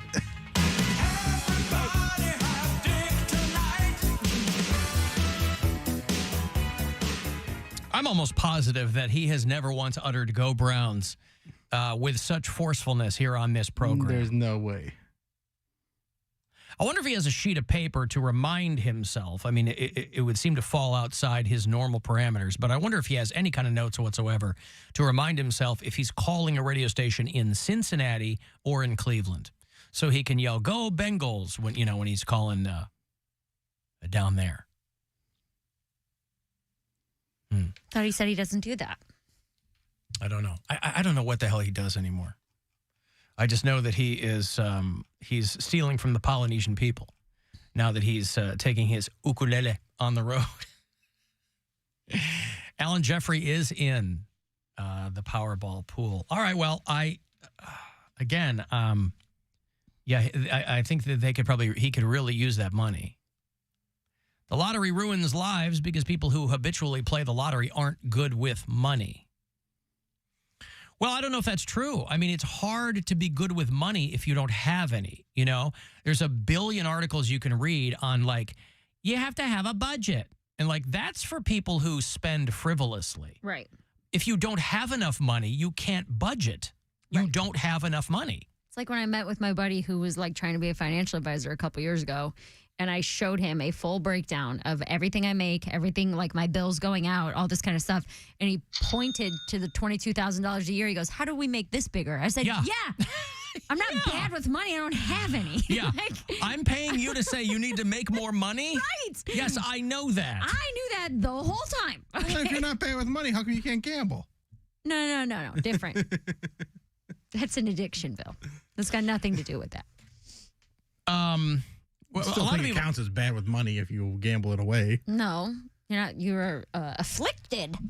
People pointing out that if Poundcake won that kind of money, there's no way he would stay around here, so he wouldn't have to worry. He would. No, he wouldn't. Why would he? He's not abandoning his mom. That's absolutely. You'd move her with you. She's not getting on an airplane or taking a highway. You get tired of the hood and you drive across the country. Yeah, I would probably move with, or she would move with me. I have like a little guest house, and I couldn't forget about my brother because I have other family. I have other roots here besides my mom and my brother.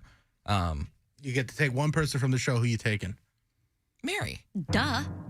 You already knew that. You didn't have time to do your little drums. I didn't have drum time. Really jumped on the drum time there. For two reasons. One, so he gets to deal Brian. I was going to say, one was Brian is part of the reason, and a much smaller part of the reason is the anxiety, growing up poor, Christian, all that stuff that we have in common as well. But mostly Brian. Yeah. We're getting ready yesterday to go on our dinner date, and I put on an outfit. I was like, what do you think about this? You know, should I wear this or should I wear pants? And Brian looked at me and goes, doesn't matter. I'll be gay soon anyway. Yeah. I was like, dude. What does that have to do with what you're wearing? Like, it doesn't matter if I'm trying to look attractive for him. I see. He doesn't care because he's going to be into Cody soon anyway. So. Is that why you put that thirst trap on your story? Me? Yeah. Yeah, I was feeling really cute. I had done my hair and makeup and was laying in bed, and I took a little selfie.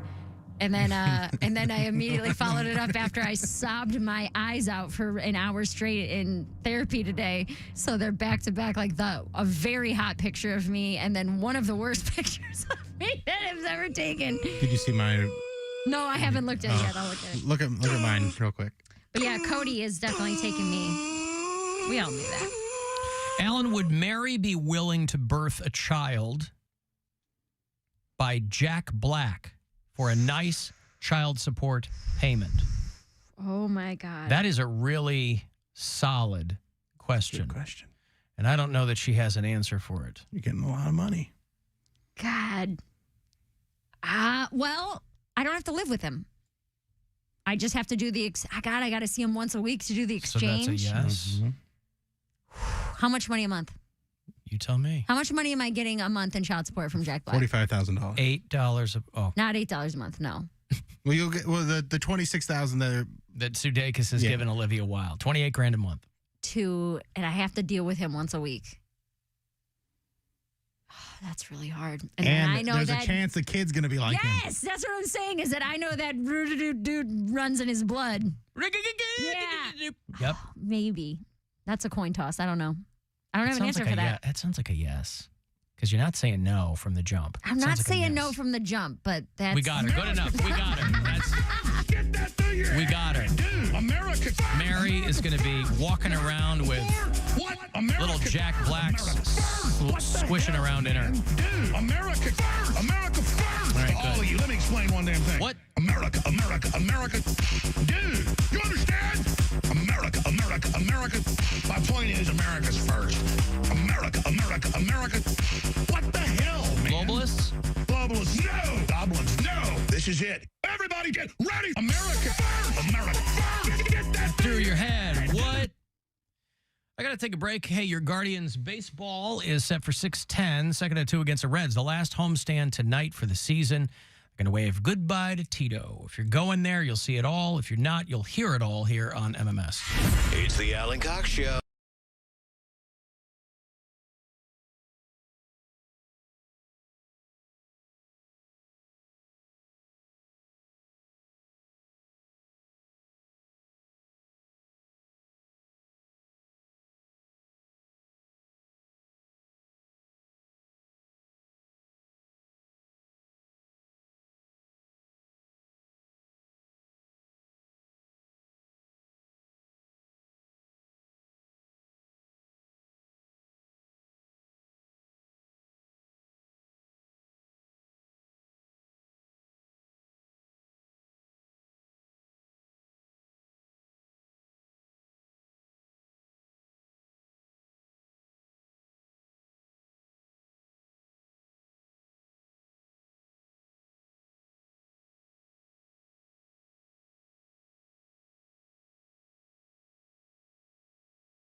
KiaBedford.com to get pre-approved in seconds with no impact on your credit score. Go now to the Bedford Auto Mile or KiaBedford.com. Get what you need at KOB. Please repay method of qualified receipts with a credit. 10 pay minus 3 year, $34.95 due at time. Plus taxes and fees. No security deposit required. Offer expires 10/2. Nobody brings more value in fine jewelry than Diamonds Direct. And they're proving it again by rolling back interest rates to 0%. Now through Sunday only, you can make any purchase and spread your payments over 5 years with 0% interest. Diamonds Direct. Your love, our passion. On approved credit.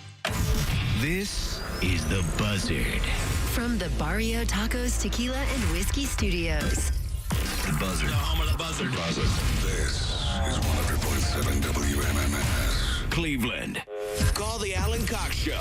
Idiot. Stupid moron. 216-578-1007 or 1-800-348-1007.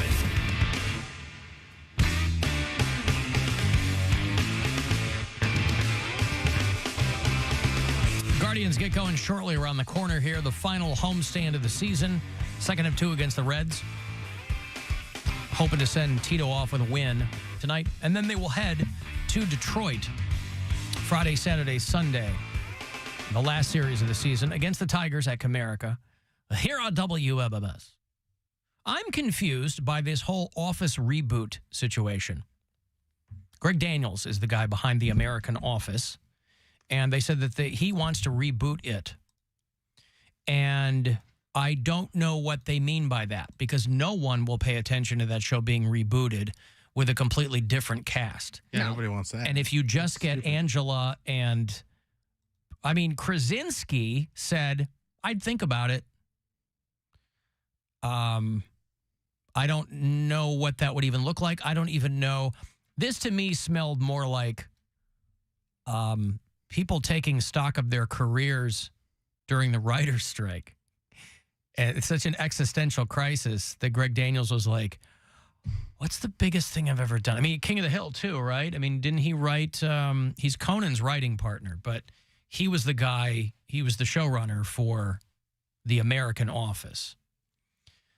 So far, the only people who've publicly said they would want something to do with it potentially are Krasinski and Angela Kinsey. Mindy Kaling, too. She was a big, big deal at the beginning of the American Office. Mindy Kaling and B.J. Novak were writing most of them. Well, here's my thing about Well, that. it led to her getting her own show. and Yeah. everything. Yeah. One of the biggest selling points, I guess, or one of the big parts of that show, why it was so funny, is how tone deaf Michael is. And I don't think they can make that show today. I just don't think, even But if they it's also- under satire and it's Yeah. very, very blatantly obvious what they're trying to do, I don't think they can put a character like Michael Scott on network television. Well, they really tightened that character up, too, because I mentioned the other day we started watching The Office from the beginning. Because I've seen a lot of The Office, but I didn't watch it first run, I don't think. I mean, The Office started, 15 years ago? It was More than that. like 2001 2004. or 2000. Yeah, I thought it was 4 or 2004. 5. Okay. Well, anyway, you're not going to get Carell.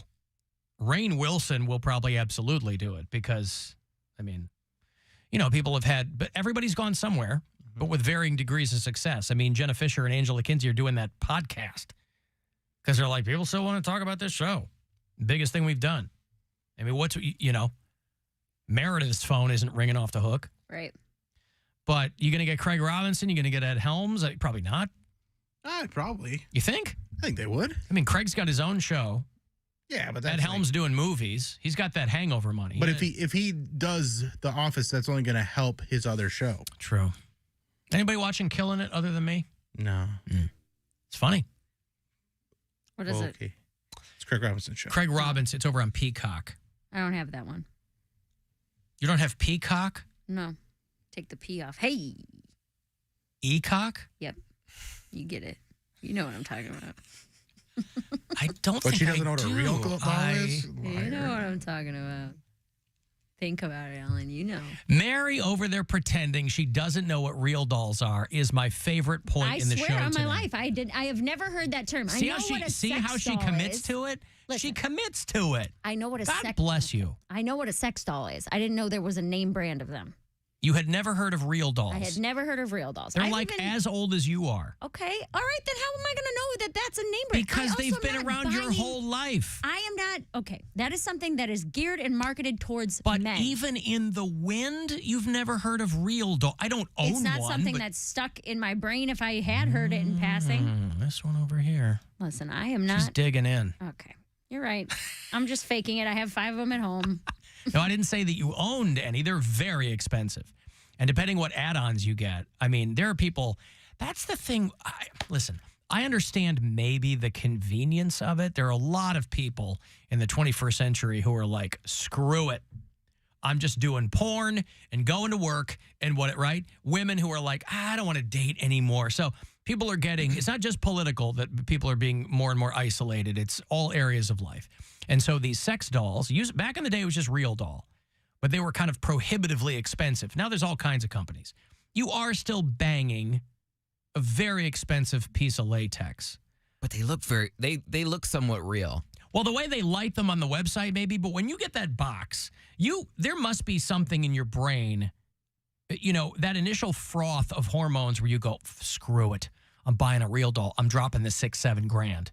They are. I didn't know they were that expensive. Yes, they are crazy expensive. Right. So, but they're top of the line, right? But when that box comes and you're down $6 grand and you have to put it together like a frigging IKEA credenza, you got to put that thing together. Put it on backwards. Or maybe getting help with a friend. It's like me putting together my couch. Where's my Allen wrench? Right, you and your couch. It's going to be like that. And you look at it and you go, Jesus Christ, this is what did I do? I mean, I guess it sounds great. And where do you put it? Like in the closet.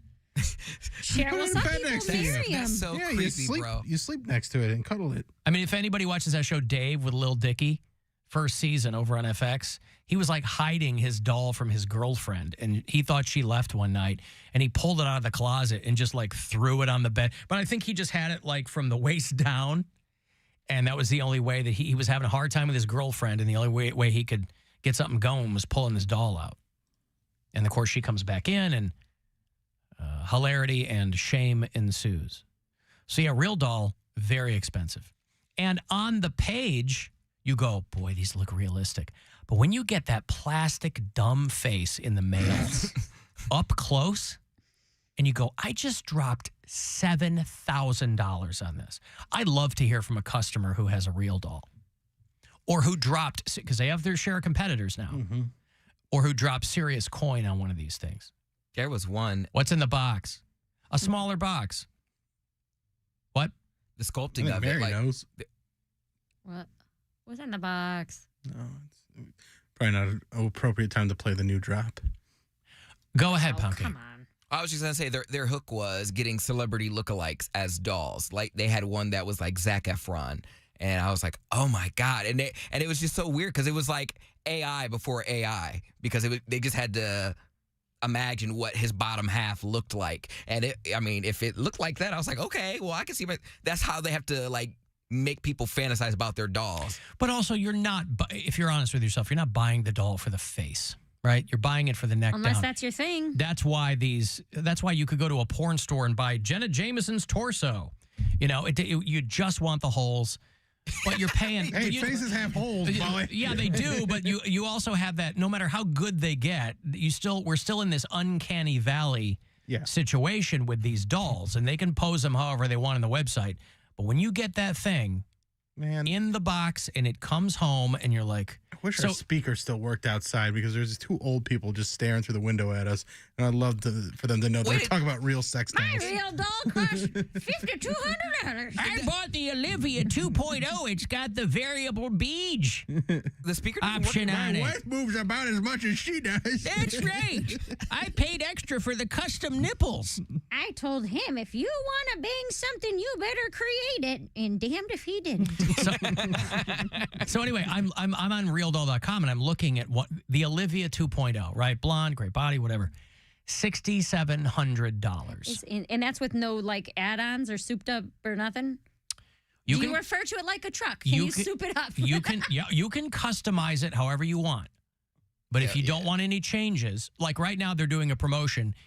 No changes, if you want to buy it as is, they'll take $1,000 off. So it's only $5,700. Now we're talking. But if you want to customize it, and you can do whatever you want. Make it like a huge, however you want. You want a medium, you want a large.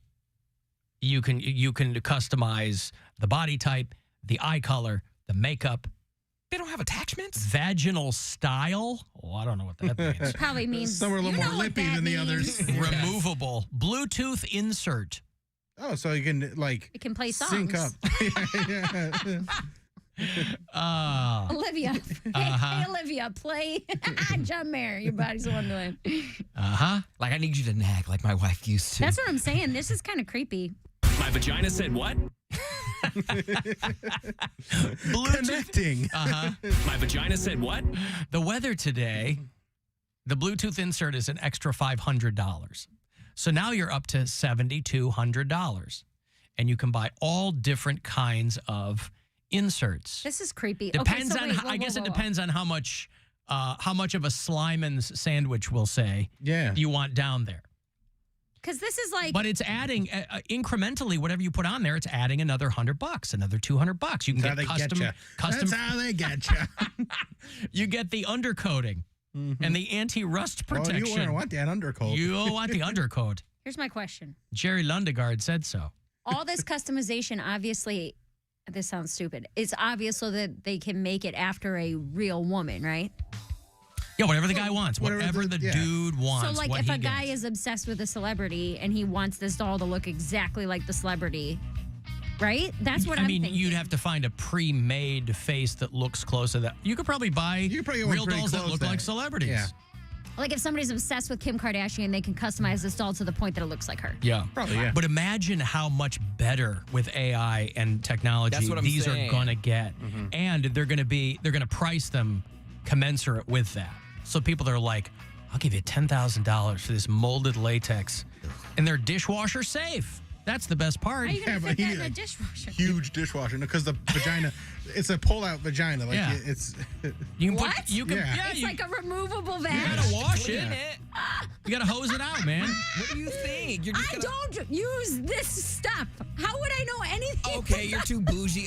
So you never had... Why would I have a female sex doll? But you've never used a fleshlight before? I do not have a penis. Why would she What am I use gonna a do with a fleshlight? I'm saying you never had a guy and just like used a fleshlight on him? No. She has hands. You're not a sex toy girl. Okay, I get it. No. And she's also not a gay man. Like, no, that coochie, you put it in the silverware, Rack, yeah. rack. Yeah, Pots you're and good to go. pans, baby. That's right. Only. Dishwash safe.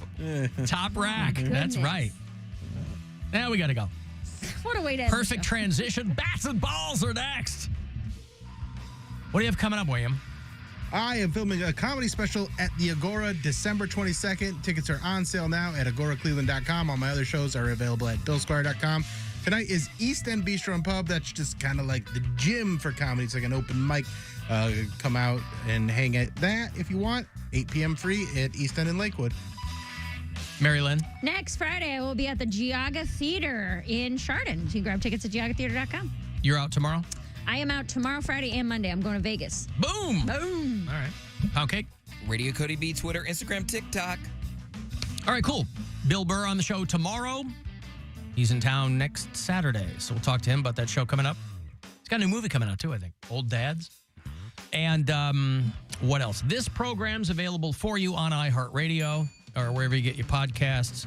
Want to leave us messages? Do them on the app. Voicemails on the After Hours line. It's 216-986-8903. I'm Alan Cox Show out there in your socials, and that's it. Guardians Baseball is next.